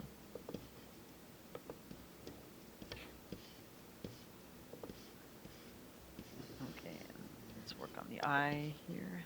Go ahead and remove this. Yeah. I think you're going to love this design, Justin. I'm loving the design already. Yeah. And Nata Titan means Titan Duck, and that's why I love. Yes, that is why I love that name, because it just means big duck. It's all right though. Another hadrosaur,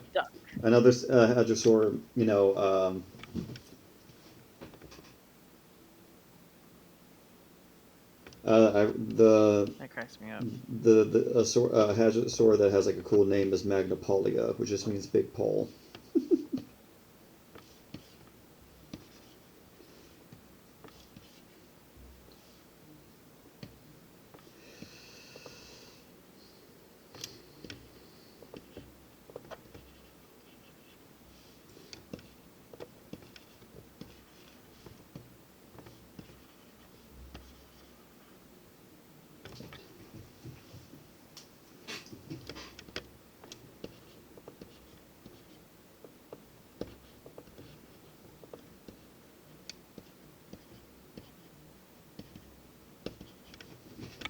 I'm not gonna lie. Oh, Drew's here. Yes, we're working on our variants and color variants for it. I'm working on color variants for the Ultimasaurus, and Justin's working on modeling the creature itself. So we're making a lot of great progress tonight. Yep, we're making it happen. We're manifesting. Yes. I'm trying to make...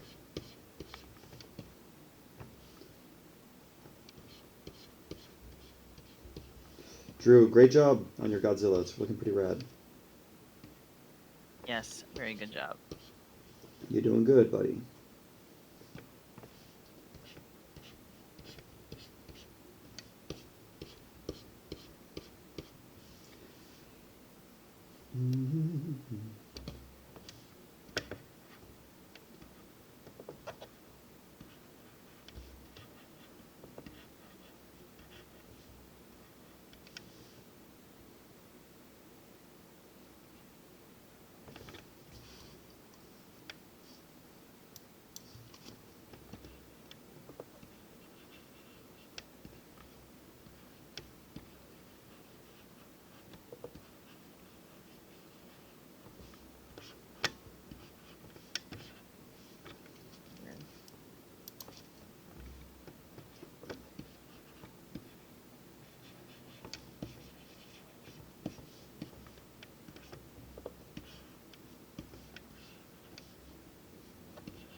Where did Sarah go? They got separated. What's that?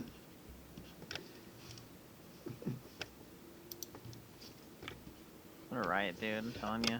Just like you see them running away. My favorite one of the remember the Lost World, the green raptor. The what? So remember in the I've shown you the Lost World arcade game, right?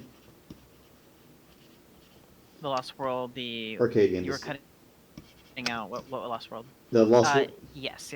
Okay, so did I show you that like the Utah raptor that appears in that game? The Utah Raptor? Yeah. I don't know. Did you? Yeah, I think you'd like this. At the higher level difficulties, if you kill a bunch of raptors, Utah raptors will spawn in to as the pride leader. And, okay. And you gotta fight them, and they look rad, and they have like a cool noise where they have these chittering kind of predator-like noises. Oh, the Cyclops raptor. I'm gonna have to Google this because I don't. Like they look rad. Like they're saying that I think you like them. They're like green with like these orange like stripes and whatnot. Oh dang.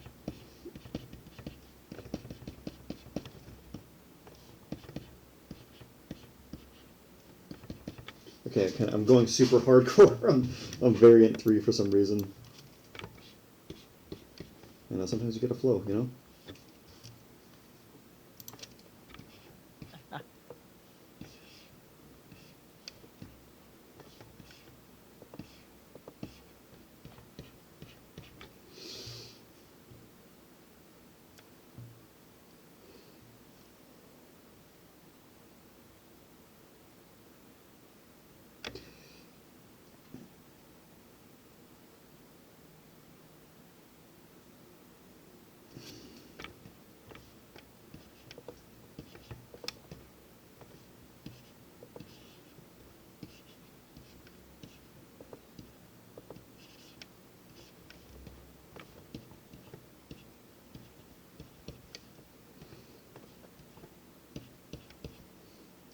Alright. Justin, what do you think of version 3? Let's see. Ooh, okay. I like the differentiation in stripes and Do you like the Joker smile I added? in colors. Yes, I see it.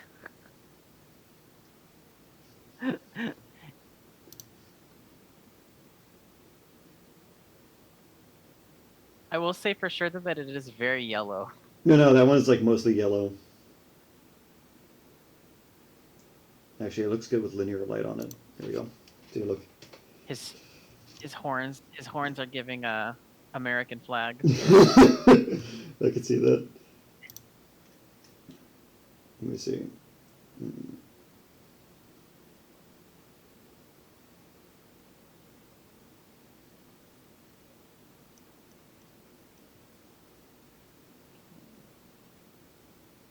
Oops. Patrosaurus. All right, let's see what the all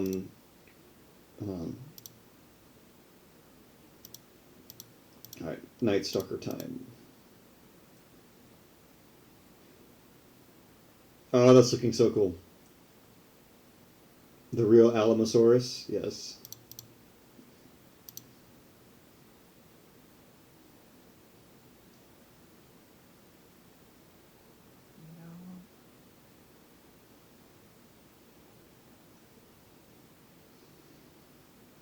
Patterning is not bad though. That's a cool thing about it.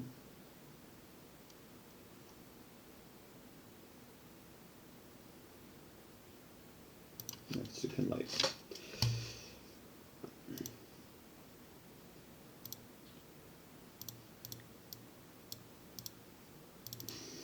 V3.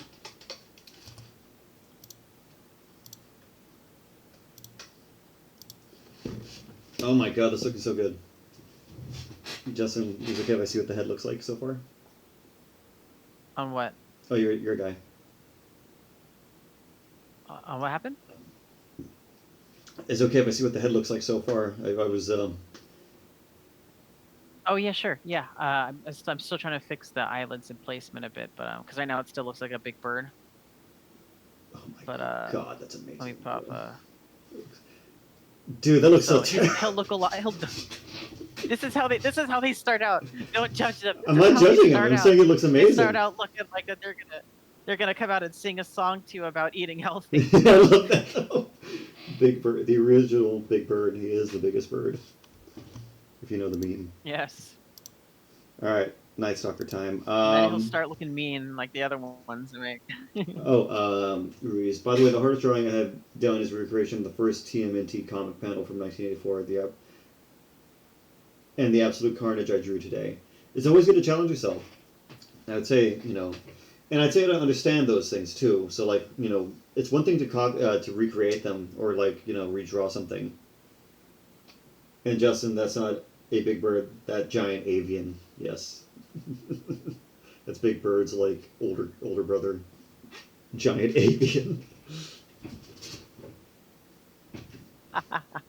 But yeah, no, I'd say like, challenge yourself though to like what you learn from that next is making your own panels and your own like dynamic compositions, illustrations, which you already are doing, but it's just kind of always good to kind of be what's the word looking for when you're drawing something and you're like studying something you really enjoy. If you really love comics, recreating those panels is a great way to kind of test yourself and understand like what's going on there, and the kind of recreating that is the ultimate test of like are you understanding it,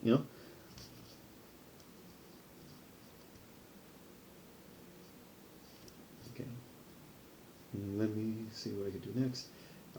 Justin, do you think you can send me the Night Stalker? Yes, I can definitely send you that. One sec.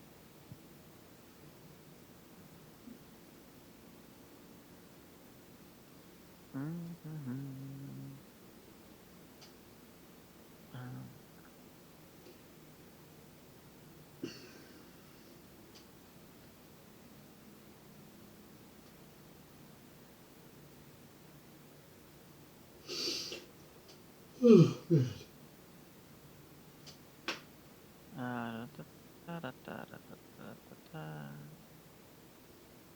Or Night Hunter, that's his name, right? Night Hunter, yeah.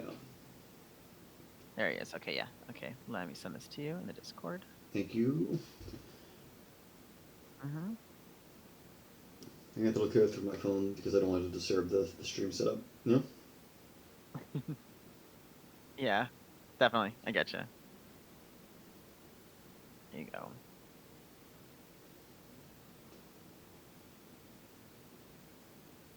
So he's like purple. It's sending. So just keep he's like mostly purple.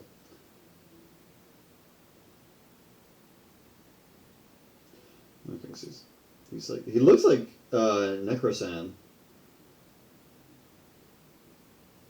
Oh, Digizet. Hey, Napoleon? Like the general, or Like little man complex Napoleon? like dynamite, or like a play. I don't know. Anyway, there's this. Okay, so it's like Oh, mostly. the new movie with is it that's with Joaquin Phoenix, isn't it? Oh, okay. I did not know. I think that's yeah. I think he plays Napoleon. It's one of those ones. I think it's what is it? Aren't they supposed? Isn't it more like a romanticized type of a Kind of dealy. movie?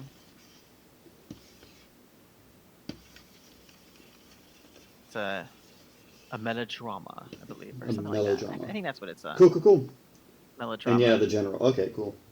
Gotcha. Okay. Okay, so I'm doing Night Stalker time.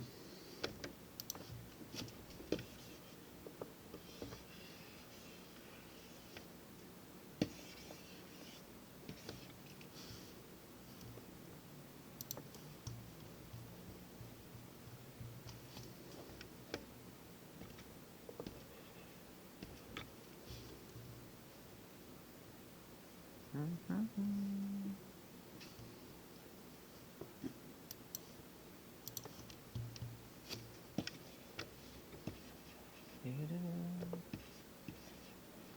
I'm excited for your Night Ooh. Stalker. Oh, it's already looking good. Stop! I'm already feeling the Night Stalker, man. It's already looking good. I know I'm doing like the like one of those birds of paradise, or like baby birds with like the bright shiny mouths. He's scary looking. Yeah.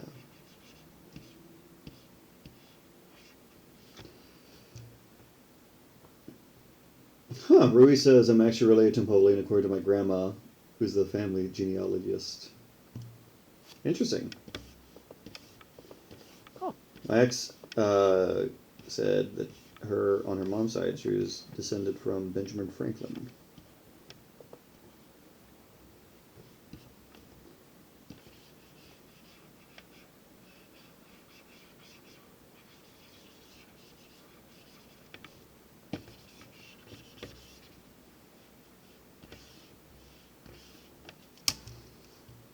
Oh, this is kind of looking cool, I'm not gonna lie. This is looking like something out of Primal. I absolutely love it, and I'm here for it. I'm already liking it. It looks very, very, very haunting, dude. I don't think I gotta do much. This guy just looks looking terrifying, you know? Yeah.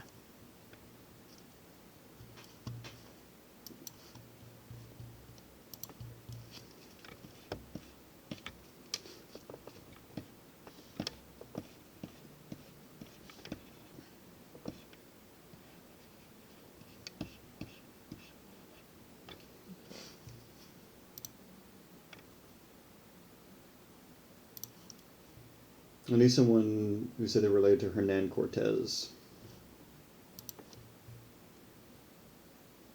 Interesting.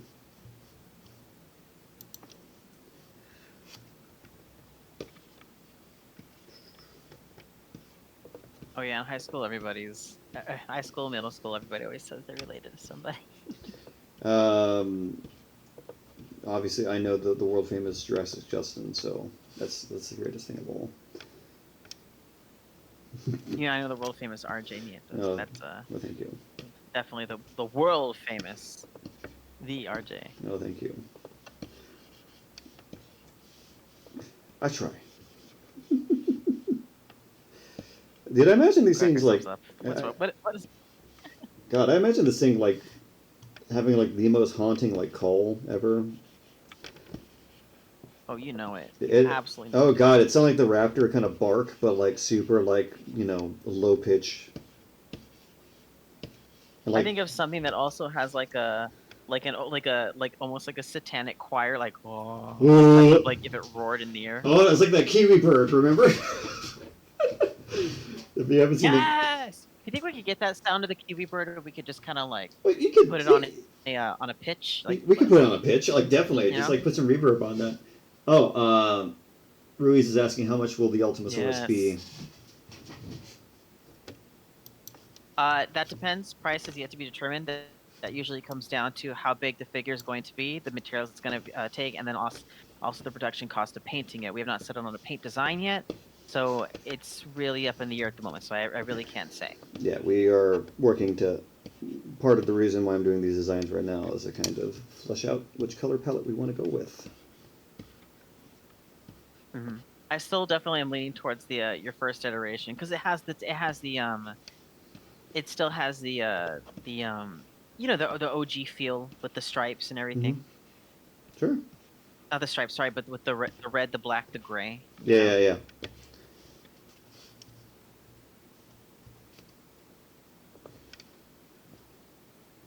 I like a cassowary from Believe it or hell. not, usually when I cast away from yes, believe it or not, when I usually do the color palettes, I do exactly for the retro revival figures. I actually do exactly what you do. I actually replicate every single color that's on the original toy, and then I try to apply it in a way that works. I feel that. So that's what I did with the first I think that's what I definitely try to do with the second uh retro revival, the thing. I'm sorry, that's not retro revival, the Dimetrodon. Mm. The second one, the second variant was more like paint tests, so it wasn't much about the sculpt, it was about the paint test and then the way it was made. And that's what I did. I try to replicate the colors a little bit more accurately to be able to dye the plastic that color. Nice. Do you So I like? get you, dude. I get you. Do you see what I did with the gray? You had like you gave it frosted tips. But look, I gave. Do you see the skull pattern? Oh wait a second. Oh, okay. So it wasn't updated yet on my iPad. I had to go to the Discord. Dude, that is what does that remind me of? Is that during that one T-Rex, the one From interpretation of the T-Rex where the color on its face was the skull? yeah, from I forget what it is, but that one docu series where there's like the American one, which is like Yeah. kind of not as good as the Brit like the European one because they got Werner Herzog on the other one. Yeah. That's what it was reminding me of. Dinosaur Evolution. I remember now. That one exactly. Thank you, Ruiz. Ah, yes. So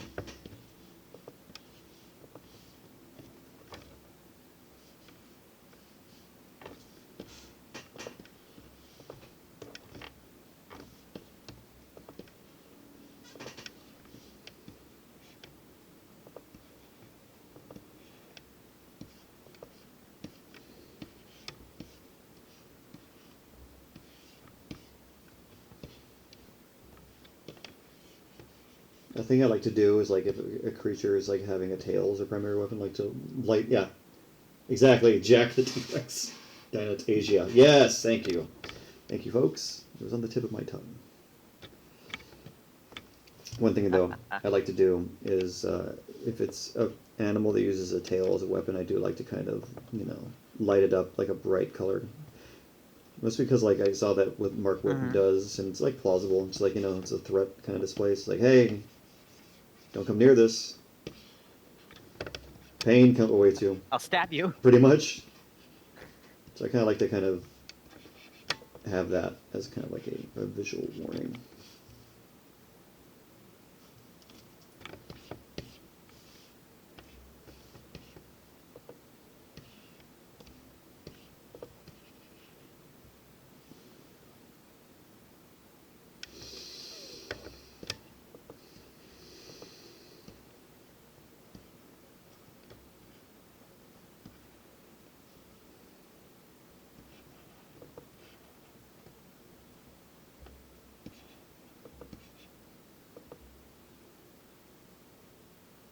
Thank you.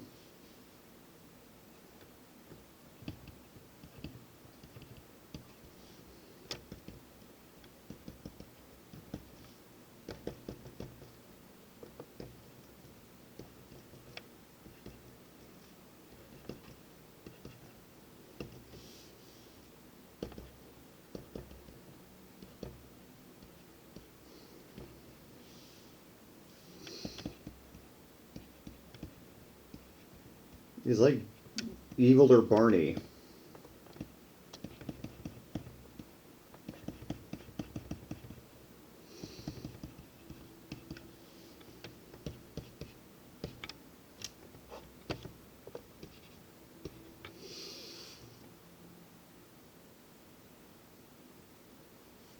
Thank you. Thanks, Reese. Just trying to make sure it looks kind of rad, you know. Lighten that up right there, yeah.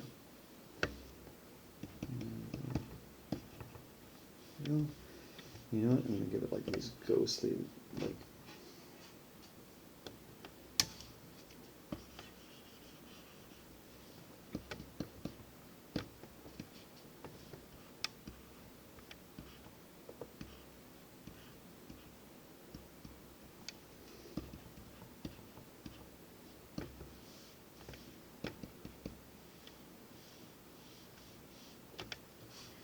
How does the Jurassic Park compound say? They say like the rule of cool.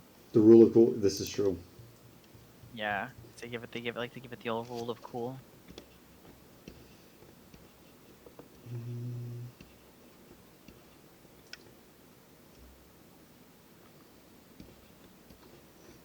What does it remind you of, Ruiz?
Oh, the hatchling Ultimasaurus was yellow, black, magenta, and silvery white.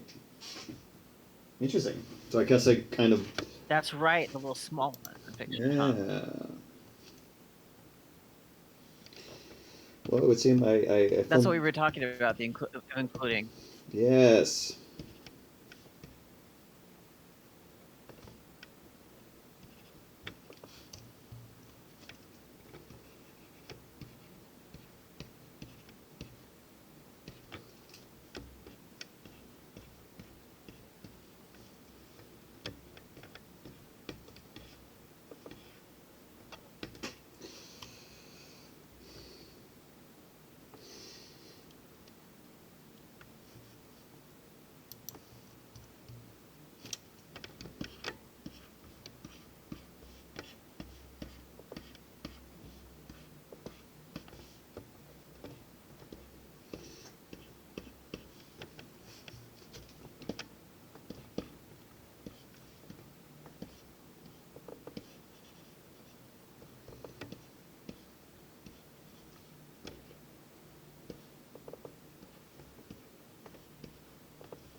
Okay, I have Night Stalker variant right here.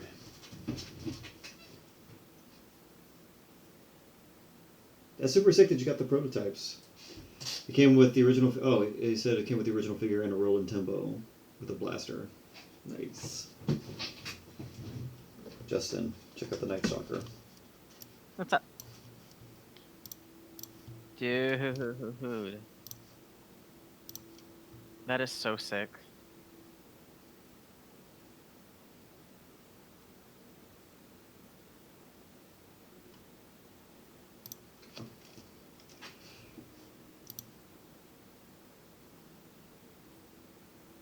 Yeah, I think what I like is how the color in the mouth really sticks out. There's something really ominous about that. It's very I don't know. There's a word. Okay, so have you seen what's the movie? Attack the Block. Do you remember? Have you ever seen Yes, Attack the Block? I do. Do you remember the aliens how they had the blue mouths? Yes. I that's what it's giving me. It's giving me like something to where you would see the mouth in the dark. You know, like just Nice. the mouth kind of illuminating. Not illuminating, but you know, like almost like bioluminescence or something. Just something really Yeah. odd and scary.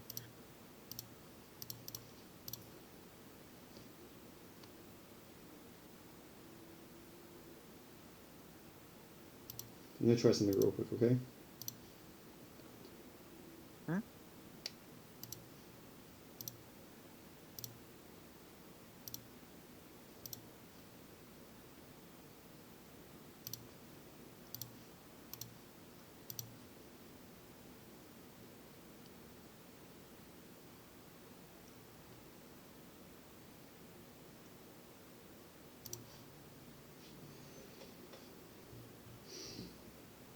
What do you think of version 3 and version 1 combined?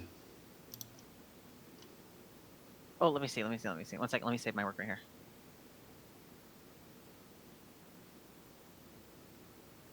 Okay, okay.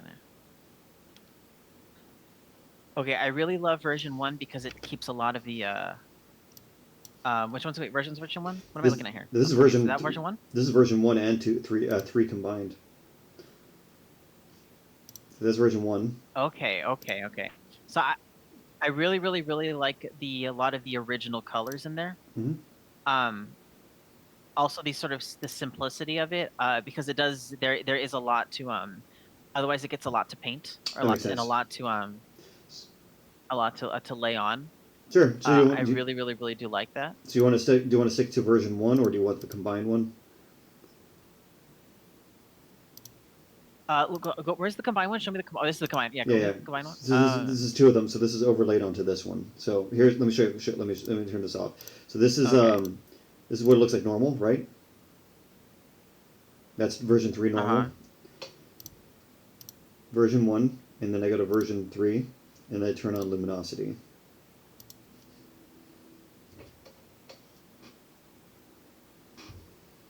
Okay, I do really do I think version one works best because of the spots on the back are a little will be a little bit easier to be able to paint. Okay. You Uh, and the color patterns will be able to because sometimes you have to take into consideration the paint how the paint flows onto the texture yeah. because it's one thing because it is line art and we haven't technically determined the actual three-dimensional texture just yet. Mm-hmm. But the first one is the one that does technically work best because I know I do have to go through with another with a with paint on the model too to be able to see how the layout works because sometimes a lot of the striations won't technically light up with where like bone and some scales meet up. Uh, but I do like the first one. Okay. The one thing I would Mm-hmm. What's up? uh actually yeah I don't see any problems. I guess the only no everything looks chill. Everything looks chill. I guess the probably the one interesting thing is just the yellow tips on the unless everybody else likes the yellow tips on the spikes. Yeah. Tell me right here at the end of the keratin. Oh, I was talking like on the back itself. Oh, like yeah. I The was gonna. osteo the big scoots. Yeah, Yeah. I was trying to break up, the monotony Those because are really yeah. I do like it though. I do like it. so I guess we can go with if you want to go with I was one. almost wondering if you could actually if there was a way for you to be I was wondering if there was actually a way for you to be able to so you see the stripes on the side of the shell Yeah, of the original figure? yeah. I know you have them kind of going horizontally. I was wondering if there's a way to think, you know how you have it on the back of the tail? Do you think there's a way to be able to continue that like into the torso to sort of like it bleeds up? Like it's almost like it's Like let me try something. So something like something going into here, like that, or yeah, maybe not like maybe not completely up, but kind of like it's just kind of like a like that. Hold on. yeah, like it's sort of like it's a sort of a differentiation. between the two. I mean, I will, I know we'll figure it out, but like I was just kind of curious about that because I like the I like it when you see I like how your stripes do the transition, like how you did in the head. That's what it is. See that you see how you did the neck from the black fading into the head, into Yeah. the red of the head. Yeah. I really like that. I think it's really, really, really cool. Wait, so do you want that transition more into the torso going where? To like, do you want something in the midsection broken up here? Where the light gray meets the black. Yeah, sort of where the light gray meets the black in the in between. Gotcha. So, okay, so something like. I'm curious as to So what you can come up it'd with. be like that. So you go like.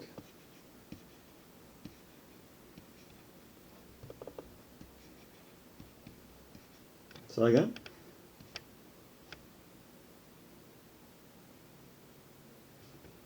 I mean, I meant like on the like the actual torso. I mean, not where the hips are, but like the chest, the rib cage area. Oh, here. So like you want this? You want this color going more up? Well, the light gray. Yeah.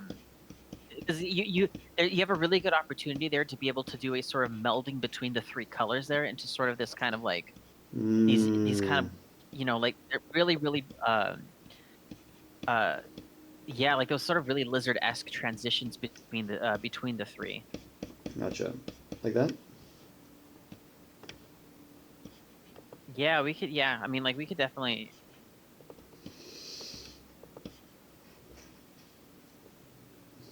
Thanks, Enrique. We can figure something out. Yeah, it's gonna be fun. It's gonna be fun. It's gonna be fun. Yeah, I think. Back to the I gotta. No worries, no worries.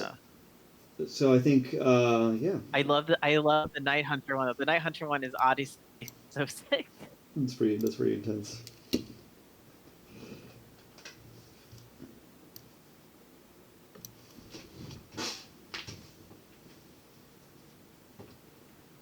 Oh man.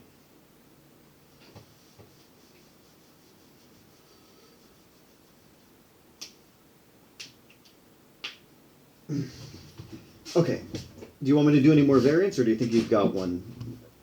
You got the both of them that you need. I like the yeah, I like the first one. The first one looks really really really cool. And the Night Hunter you have that one on the first shot, man.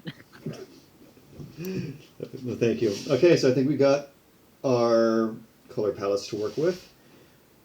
Okay, cool. These look pretty rad. These are happening, man. They are so happening. Rui says, when I eventually buy my headcanon for the Night Stalkers, it's venomous. It's like, cool. I'm down for it. Dude, that's looking so sick, Justin. Thank you. He's it's getting there. It's got a lot of work, but like it's Dude, that's looking definitely great, getting though. there, my guy. I think what I liked about it is like the more I think about it, it's very ceratopsian in head shape, you know? Should we think about the what? It's very ceratopsian in the head shape. Thanks, DigiZed. Yeah, no, we yeah. I think we came to a good I think that's point. the direction. So, folks, these will be the two canon color palettes we're going to be doing for the figure. So we have the classic, retro revival style, Ultimasaurus, and then the Night Stalker one. I'm excited for the Night Stalker. Then we're gonna. Oh, you mean if you want to work on the baby? You want me to do the baby? All right. All right, folks. I'm gonna do a quick sketch to the baby. Yeah, we got time. I'm gonna do a quick drawing of the infant.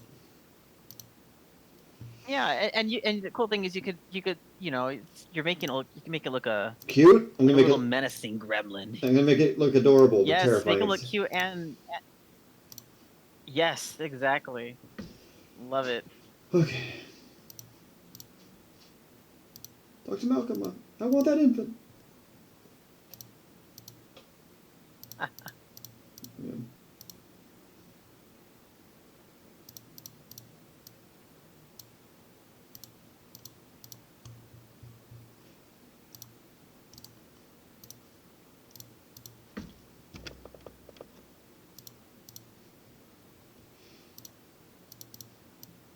Let's add some teeth in there just so we can have a better idea. So we're not left with these no teeth. We need more teeth.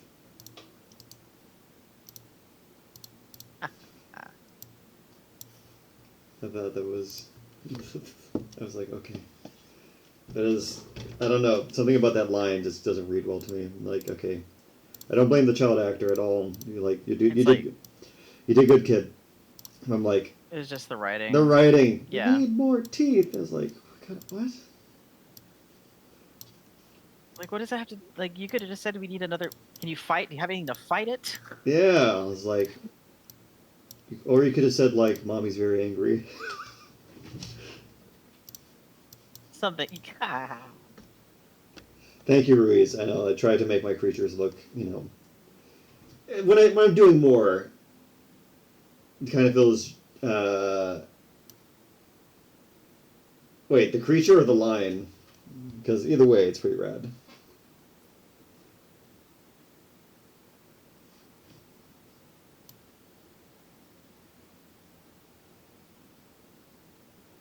I don't know how many this teeth has. Oh, the line, yeah. It just feels like, yeah. I would say, oh no, does my creature look janky? No, it's okay. Can't win them all. It doesn't though. I have a reference right here. I see it. It's like, it's okay. So I gotta figure out what the Night Stalker juvenile is gonna look like. So this is like a chick, like a baby. Okay. Let's think about what this little. Thank you, Drew. Let's think about what this little gremlin's gonna look like. First of all, have you seen like baby Triceratops skulls and like baby Tyrannosaurus? They look so weird, and because they have like giant eyes and like here, like this is from memory, so this is not gonna be the best, but this is like baby what? Triceratops skulls.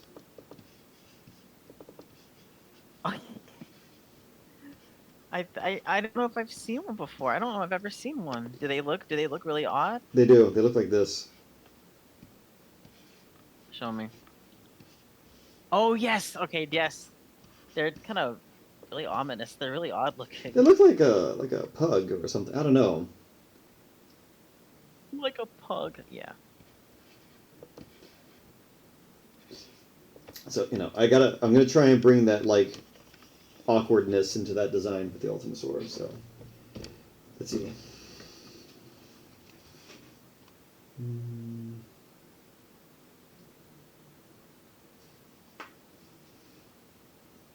Pugceratops. I love that.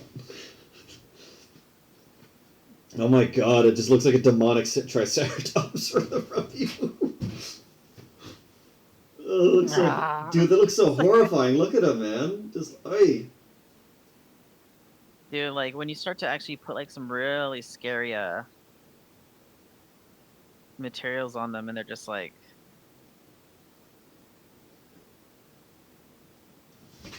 Folks, black. You gotta understand, this is really cool to see. Like, Justin is a very talented sculptor and, like, artist himself, so it's very trippy to, like, watch something I drew become three-dimensional in this way, and it looks dead on. Like, it's... Yeah, that's cool, man. Oh, man, that's so cool.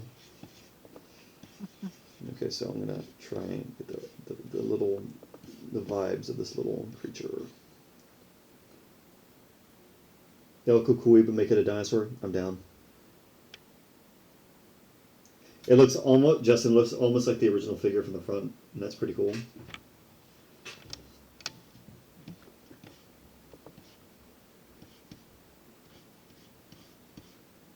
So I imagine since it's like little, it's gonna be a lot more leggy compared to like its adult counterpart.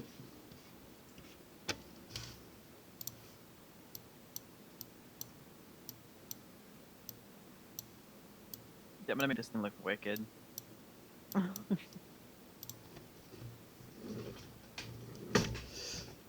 Because it's got all these like, it's got the Maniraptor stuff, it's got the Tyrannosaur genetics, so I imagine its body is gonna be like really, its puberty is gonna be intense.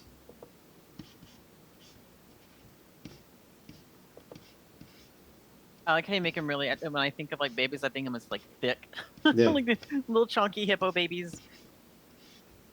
But you're right. It's gonna be very very awkward. Can you imagine like a newborn like just shaking and looking all jittery? Yeah, that's what I'm going for. I'm going for like what does like a juvenile really look like, and they're like gonna be really like the proportions are gonna be really interesting. So because you gotta think of it like this, they're gonna be like more they would have like longer limbs because you think of like a juvenile Tyrannosaurus is gonna be like very long, compared to the adult. Yeah, that's true. Yeah, you're right.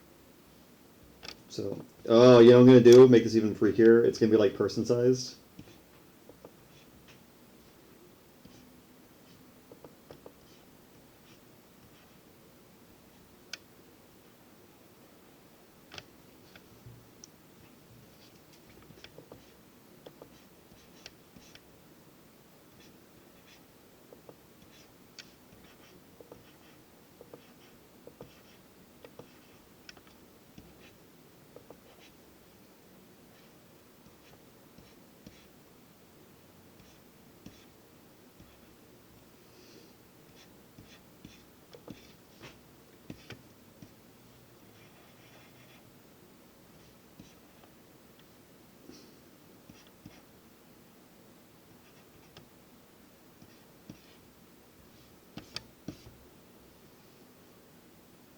Reminds you of a giant copy, but I love it so. Yeah, that's the kind of vibe I'm going for.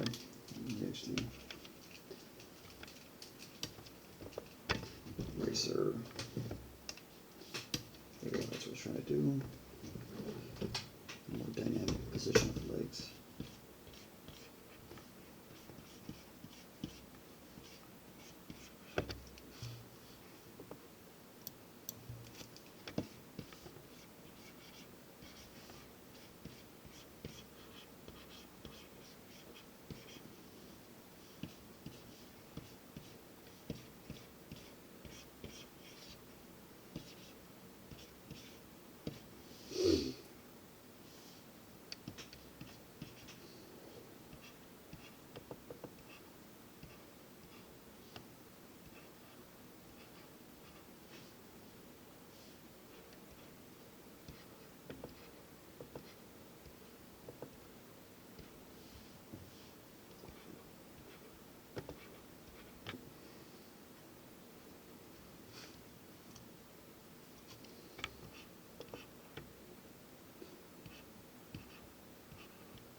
So I imagine like, at this age, it's kind of scavenging, hiding, plotting.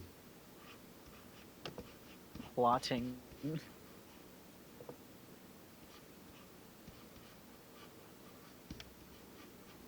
They have like proportionally like longer arms compared to the adult.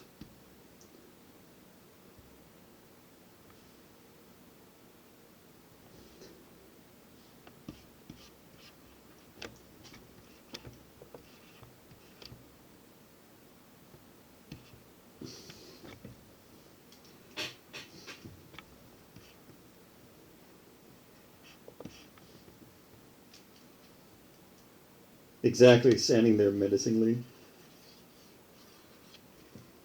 Ah, I love that, Justin. You made the tongue.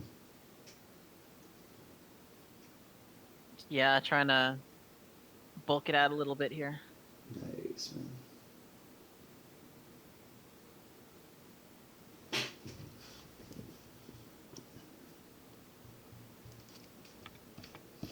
My kind of thought process is to make this little dude look like a little demon.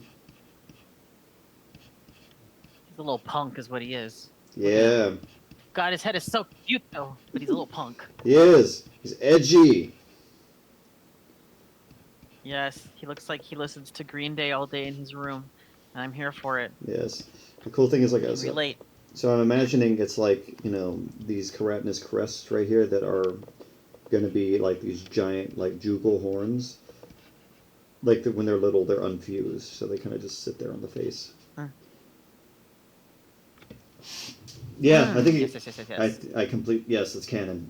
The Triceratops. It's like a werewolf. This thing moves like a werewolf. It just kind of, it could do its two arm. So I think the cool thing about this is it's like a wolf's in sheep's clothing. I think that's the Ultimasaur really is. It's like the cryptid of Sorna, where you think you're just looking at like a ceratopsian, but in reality, it's like this hybrid monstrosity carnivore super predator. But we were thinking of having like some cool. Well, okay, it's not thinking we're going to be doing this. Justin and I are going to make some cool like little flavor art. So we're going to make like a illustrated piece to go for the back of the merch thing, where it's going to be like a trail cam footage of like. Wait, what'd you say? You cut out for there. Oh, I was going to say like the trail cam footage that we wanted to do, where we have like the image of one, but like you think it's like a. Yes. It's like it's in. It's what we want to do is like have like a fake like night vision camera, like you just saw like one, but it's like in the distance, kind of like a Sasquatch. Like you think it's just like a really odd looking like Triceratops, and the engine fellow's like, well, this was, a rare, a weird, occurrence happening on like this part of the island. You're actually cutting out a lot. Just gonna be honest with you. Oh, okay, cool. Can you hear me better now? Yes, I can. Mm-hmm. Okay, cool. But anyway, we were just trying to make some art to go with the pieces. As far as like extra layer of bone for protection, I wouldn't say so much extra, to be honest. I think they wouldn't have as much bone, because as we get older, we'd probably start producing more osteoderms, from their diet. So when they're little, like a lot of it's unfused. Yeah, keep in mind that these are not. Keep in mind that these are laboratory experiments. They were not created by evolution, so they're not going to have traits that were that have been perfected over millions of years. They were made they're probably designed like within a week, so they're going to have a lot of sort of like health defects that are probably going to count against them. Mm-hmm.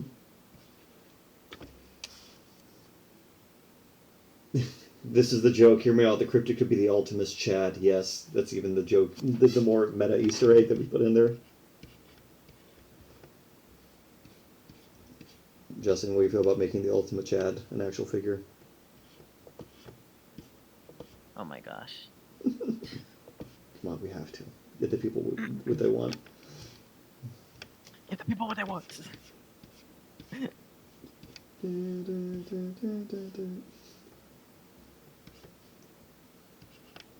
my gosh.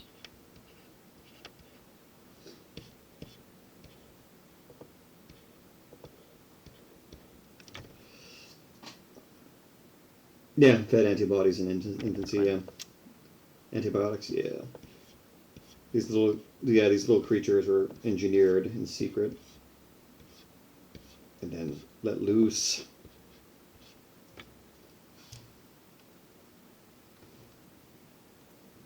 But I want what my little Ultimasaur to kind of feel like is like, again, kind of like a satyr or like a demon in the night, like a little gremlin.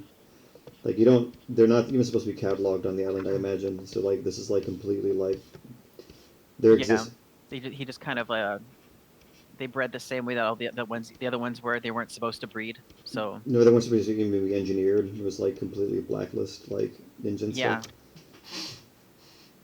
Yeah.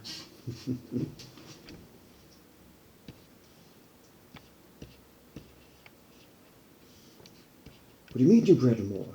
How many?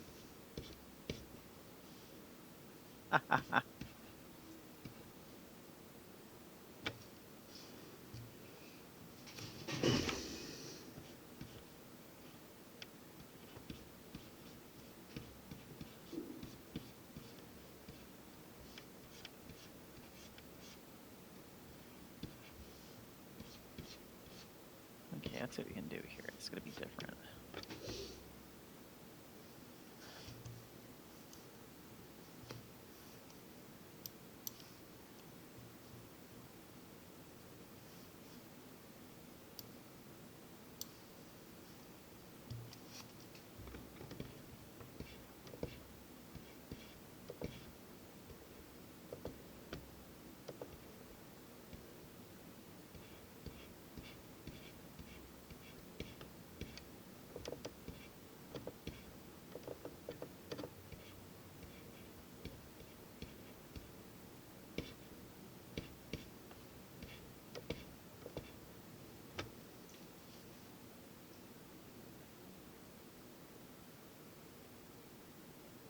Drew said, OMG, just a thought, but going back to the whole punk bit, I can imagine, because I'm just a teenage dirt bag baby blasting through its headphones. Yeah, the baby listens to Nirvana. Yeah. I love this thing where the Ultimasaurus is just a grunge, like a very emo grunge scene kid, and then it grows up to be a Giga Chad. He was a victim of society. Oh my god, yes. If you get that, if anybody you get that, I hope you get that reference. It's a victim of society.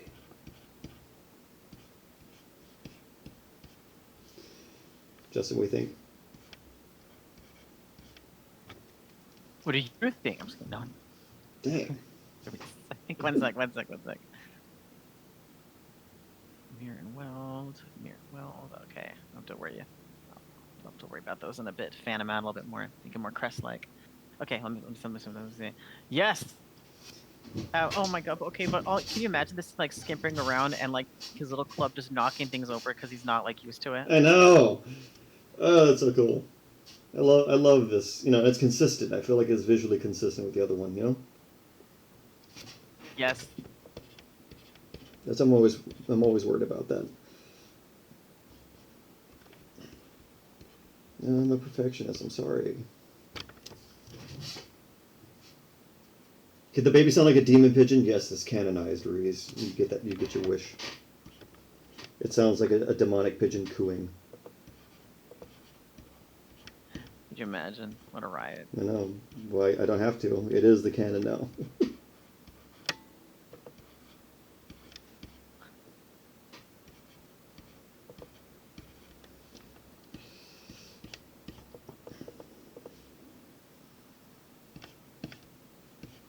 This thing just feels like it legitimately would fight you.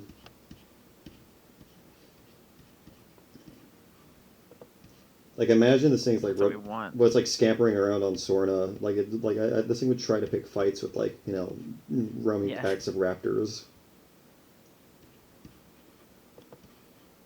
Like at a certain. Like, oh, that's Chad. Careful, he's gonna fight you. Exactly. He just rolls up on like a pack of tiger stripe raptors, and he's like, "Yo, you want to?" No, he's like too small to fight them at first, so he'd be instigating. He'd probably go to a group of He'd probably go. You want to go, son? No. He probably would pick a fight with them, run, and then lead them to another pack of the Jurassic Park 3 raptors and have them fight each other. Oh, like he's really a wimp, the little guy. Like in the beginning, but he's like an instigator. Like he's leading them to go.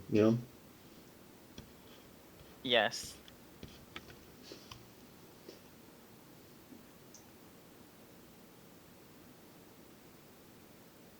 Yeah, exactly.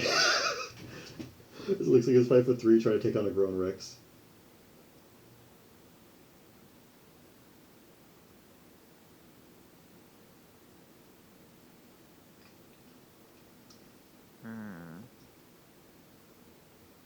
I might have to do edits on this guy's crest. Make it look a little bit more like the original. He's just a silly little guy. Star Wars. I feel that he's just a silly little guy. Okay.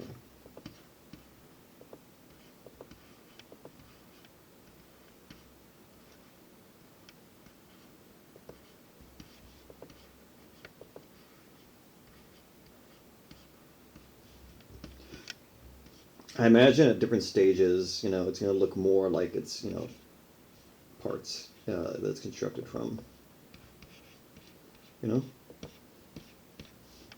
Yeah, when each piece kind of starts to regain maturity. Yeah, so right now it's got very Rexy raptory legs, as an infant, but more of a ceratopsian kind of head.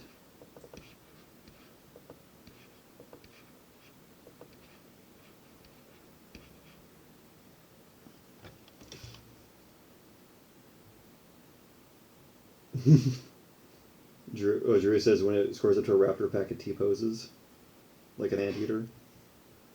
I was like, yes, that's also canon. Yeah,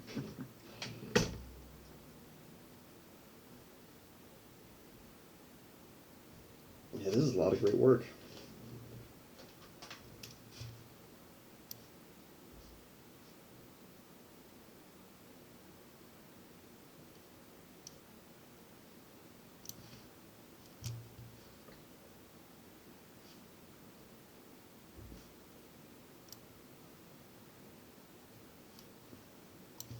Oh, wait a minute. I did something completely wrong. What's up?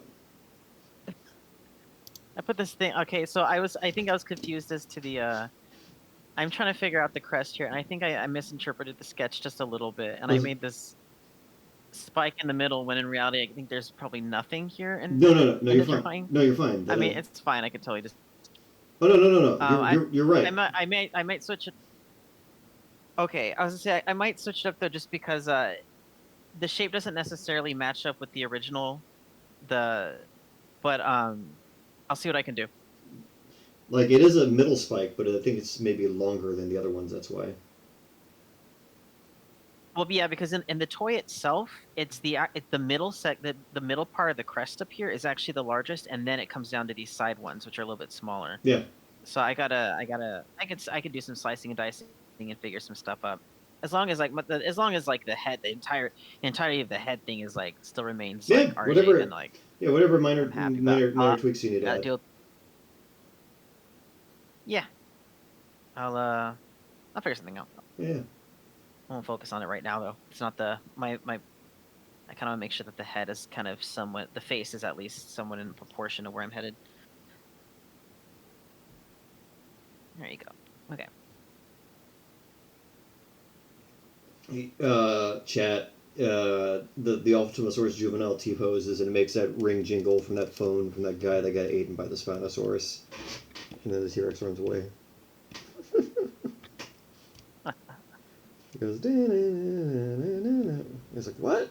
And they run.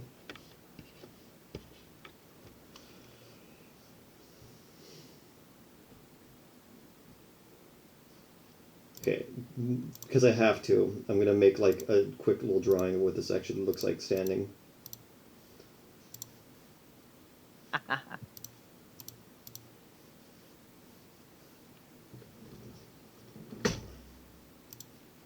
Okay, I could size it onto the head already, actually. Onto the body. He is already scale.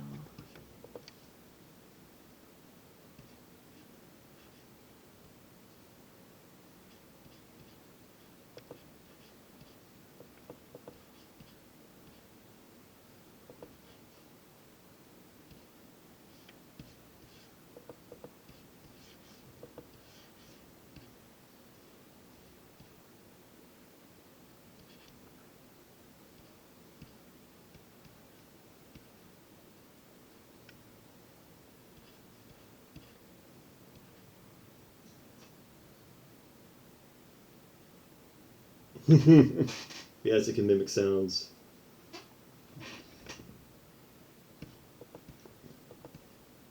I like how the chat is just having a blast with the canon of like how creepy and weird this creature is. Of course. I love it though.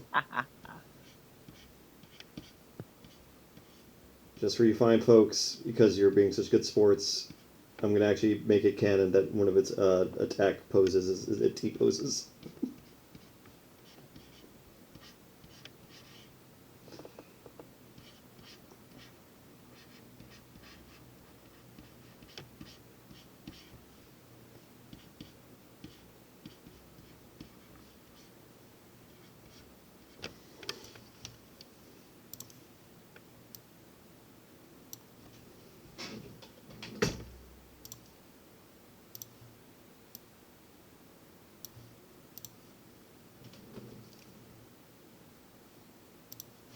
It T poses, and it has its tail like poised up in attack position.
Alright, it's 9:31. Signing on now. This is true. We'll probably be signing off in just a little bit. Yes.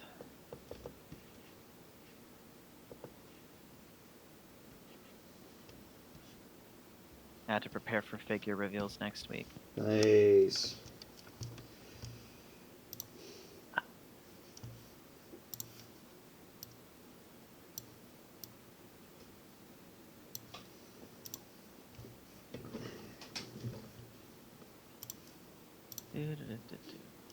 Okay. I can actually merge that bottom. Oh, that's looking so good, man. Thank you. He's getting there. He'll be there soon. Yeah.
Yo, Justin, what do you think of this, like, this pose right here? Ultimate T-pose. It looks kind of like a human. Yeah.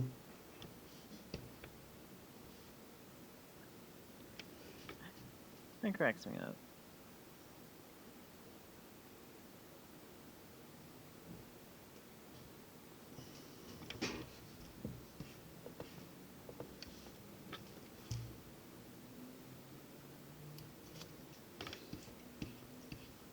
What do you think, chat? What do you think of this evil-looking gentleman?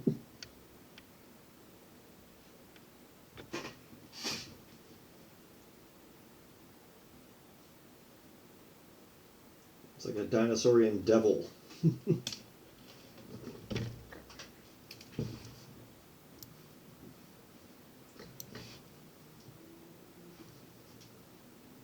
Thanks, Drew.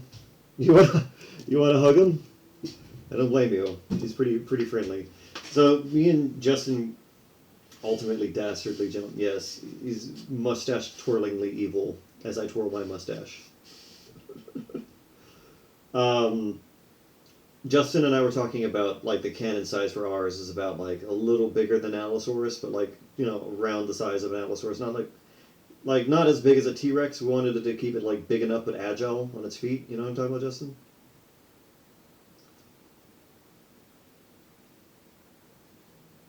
Justin, you there, buddy?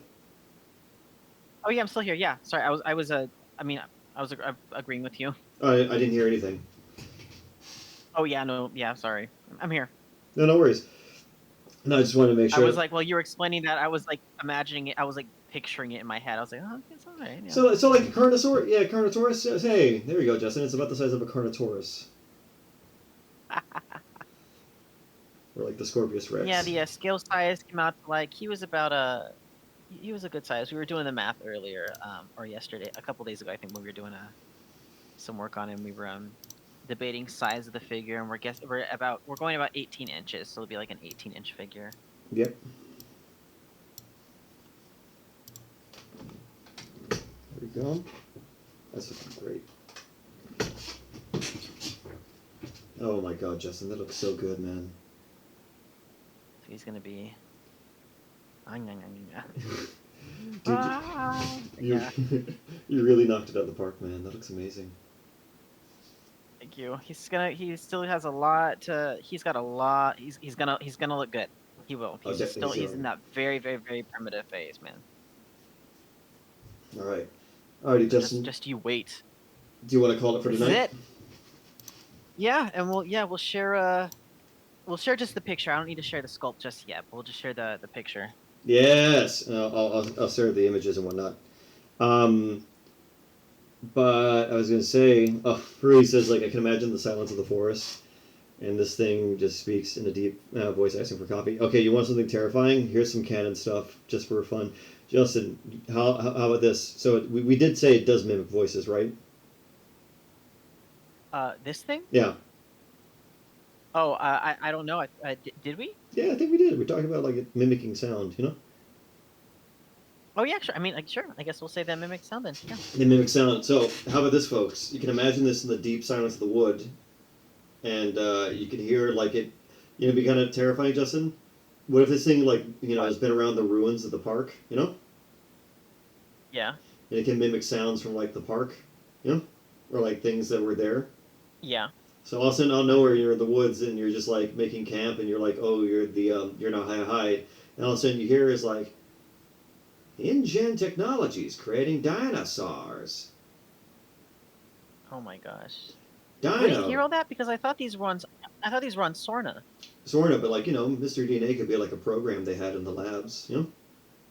That's true. It's almost mocking it. He's just mocking like what it used to be. But what it heard constantly. Remember, what if it was like in those labs for so long? Oh my gosh, could you imagine? I would go insane too, just repeating everything. Dino DNA. Dino DNA. Dino DNA. Just attack. Bingo. Bingo. That'd be kind of scary, actually. When it finds you, bingo. Bingo. Oh, no, that's actually good. That's actually terrifying. That's horrifying. That's some good lore, That's actually. Horrifying. Oh my god! So like you're just chilling out there, like you're like a mercenary. Like you're like you somehow end up on the. Oh my god! Hold on, I just realized you added like the gel scene there. It looks. Could you imagine if the virus that Nundry did, the whole What if it like it in fact? What if it? Can you imagine if it happened like across computers, just across their? Oh my like, god! too? And so when it like. It would just mimic. You would hear like if it found you, it would go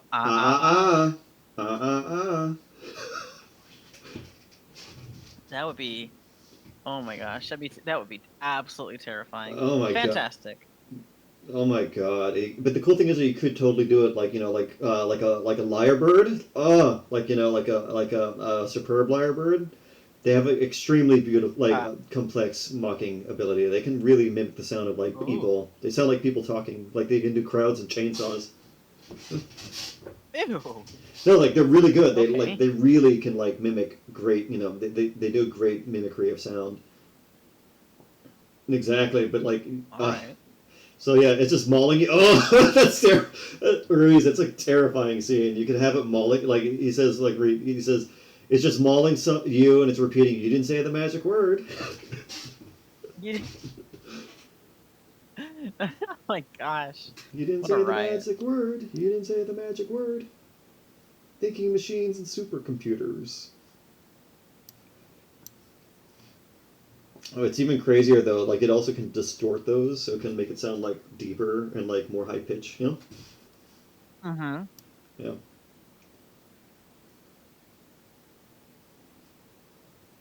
So yeah, and the Ultimasaurus, terrifying. Let's make it canon. There's 3 of them on Sorna. There is a mated pair and a juvenile. One adult. There you go. One adult is the regular color pattern. The other one is the Night Stalker. There's 2 of them.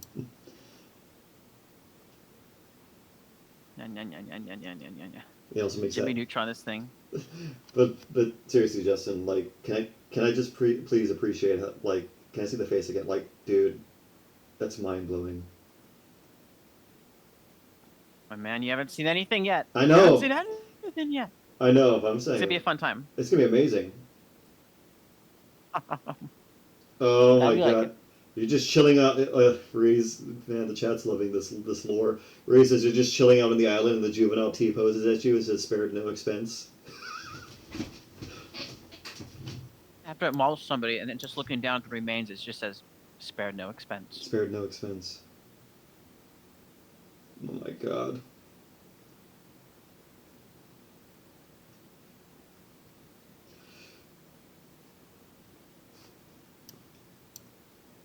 Oh, you know, it'd be kind of cool. Okay, just one last thing. When Ultimasaurus is kind of tying it into the films just for funsies. You find one of the Ultimasaurus who's like the red one, like would be like a juvenile hiding on the island like back in like 98, right? Yeah. Yeah, so like imagine if you came back to the island like in 2003 or something, and like you find you encounter like the red Ultimasaur, and it just says he was like, Yeah.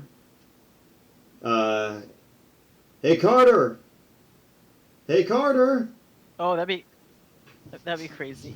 hey Roland." It mimicked that one dude who gets killed by the copies. He just watched it. Oh my That's the god. canon. He just he came up on the he heard those calls and yeah. Can you imagine it mimics, or it's on Sorna, or you can imagine if it was like in 2001, Yeah. and it just Ben. Ben. Oh god. This is like how we've turned the Ultimasaurus into like the ultimate like Jurassic cryptid. Like it's Just the ultimate horror. yeah. What's a bad idea? Exactly. No, my favorite one though is like, don't go into the long grass. Yes. Yeah. Yeah, this thing's okay. Chat, folks, I really enjoy what we have done here with our Ultimasaurus. I think this. Oh, we before we leave, we should really let them know what's going to go down next. So, folks, what's going to happen is that Justin and I are going to be doing our diligence to finish this figure out and getting it ready, so we can actually make this thing. But in the meantime, the next time you see us on stream, we're going to be tackling a brand new season. This is the end of season 1, I guess you could say, right? Yeah. Mm-hmm. Yep. And thank you for being with us on this ride. It's been a great inaugural series. It's really, just got us passionate and really excited. And we've been. It's been really amazing, folks, to be able to be with you and to show you what we can do and give you advice and feedback, but also support. That's what ultimately what we wanted to do, and find that for ourselves and push our our abilities, but also just kind of have fun and enjoy what we do and really bring that kind of wonder into creature design and character art. And we can't thank you enough for that, folks. We really do appreciate you joining us for our sessions. Next time we're going to be tackling the world of Primal Rage, which is going to be really fun. Yes, we are. Anything you want to add to that, Justin? What I hope that after this this first season right here, what I'm hoping is that out of all the things that RJ and I have talked about, amongst all sometimes the jokes and laughter, we really hope that you've been able to sort of at least understand through our eyes that it is okay to be creative. It is okay to be passionate about something. Is it okay to sometimes you get a little hyper fixated. Sometimes you almost feel like obsessed with something. It's okay to be passionate and like something and make art out of it. It's okay to chase your dreams. It's okay to basically just do what makes you happy. That's what we really, really want to be able to emphasize while doing this, because although it is art and it is a medium and it is this JurassiCore, what it is to us, it is a passion. It is a hobby. That for RJ and I growing up was probably it used to be picked on a little bit. It wasn't always sought out to be the most sort of prestigious thing, but we hope that we have illustrated that those sort of prejudices towards your passions and towards the medium, towards doing something that you love, those do not have an effect in the long run. They don't really account for anything. What matters is that you're doing what makes you happy, and that you are feeling more like you than you ever have. That's what we really want. We really just want you to shoot for the stars. Exactly. And we're excited to go further with the next season and get into some new ideas and some new concepts, and we're really excited to show you what we have next. And yeah, It's gonna be really fun. And Justin and I have some ideas to talk over, but we have a lot of cool things in the works that it's gonna be awesome. Also, I just kind of did on a tangent. It's gonna be super fun. I did this by accident where I turned the Night Stalker and V1 on, and this made an amazing pattern for like And you turned him into a Hot Wheel. Look at him. This is the offspring now of like this is what the offspring is gonna look like between the two adults. Oh my gosh. It looks so cool. What a riot. What an absolute riot. Yeah. Anyway, though, we will see you next time, folks. We'll see you again here next Tuesday. We can play a second, Ruiz. Imagine if you visit the Ultimasaurus nowadays and you show its memes is repeating the Giga Chat theme. Crusher, is that you? And hold on, let me do that one time. Yes, Crusher returns. It was always to canonize Crusher. And Enrique said, thank you guys for sharing with us. We appreciate you too. Alrighty, folks. We appreciate every one of you, and we thank you. Alright. Thank you, Drew. There's going to be many more to come. Thank you, Drew. Trust, after Primal Rage, we're going to be getting into some, Godzilla projects, which are going to be amazing. Rui says, thanks, you guys. Have a happy Thanksgiving. Thank you. You have a happy holiday as well. Happy Thanksgiving, whatever you do. You too. Be safe. Eat plenty of food. Eat plenty of food. Be safe, though. Drink water. And good night, good day. Yes. Good whatever time. And we will see you next time on the Jurassic Core.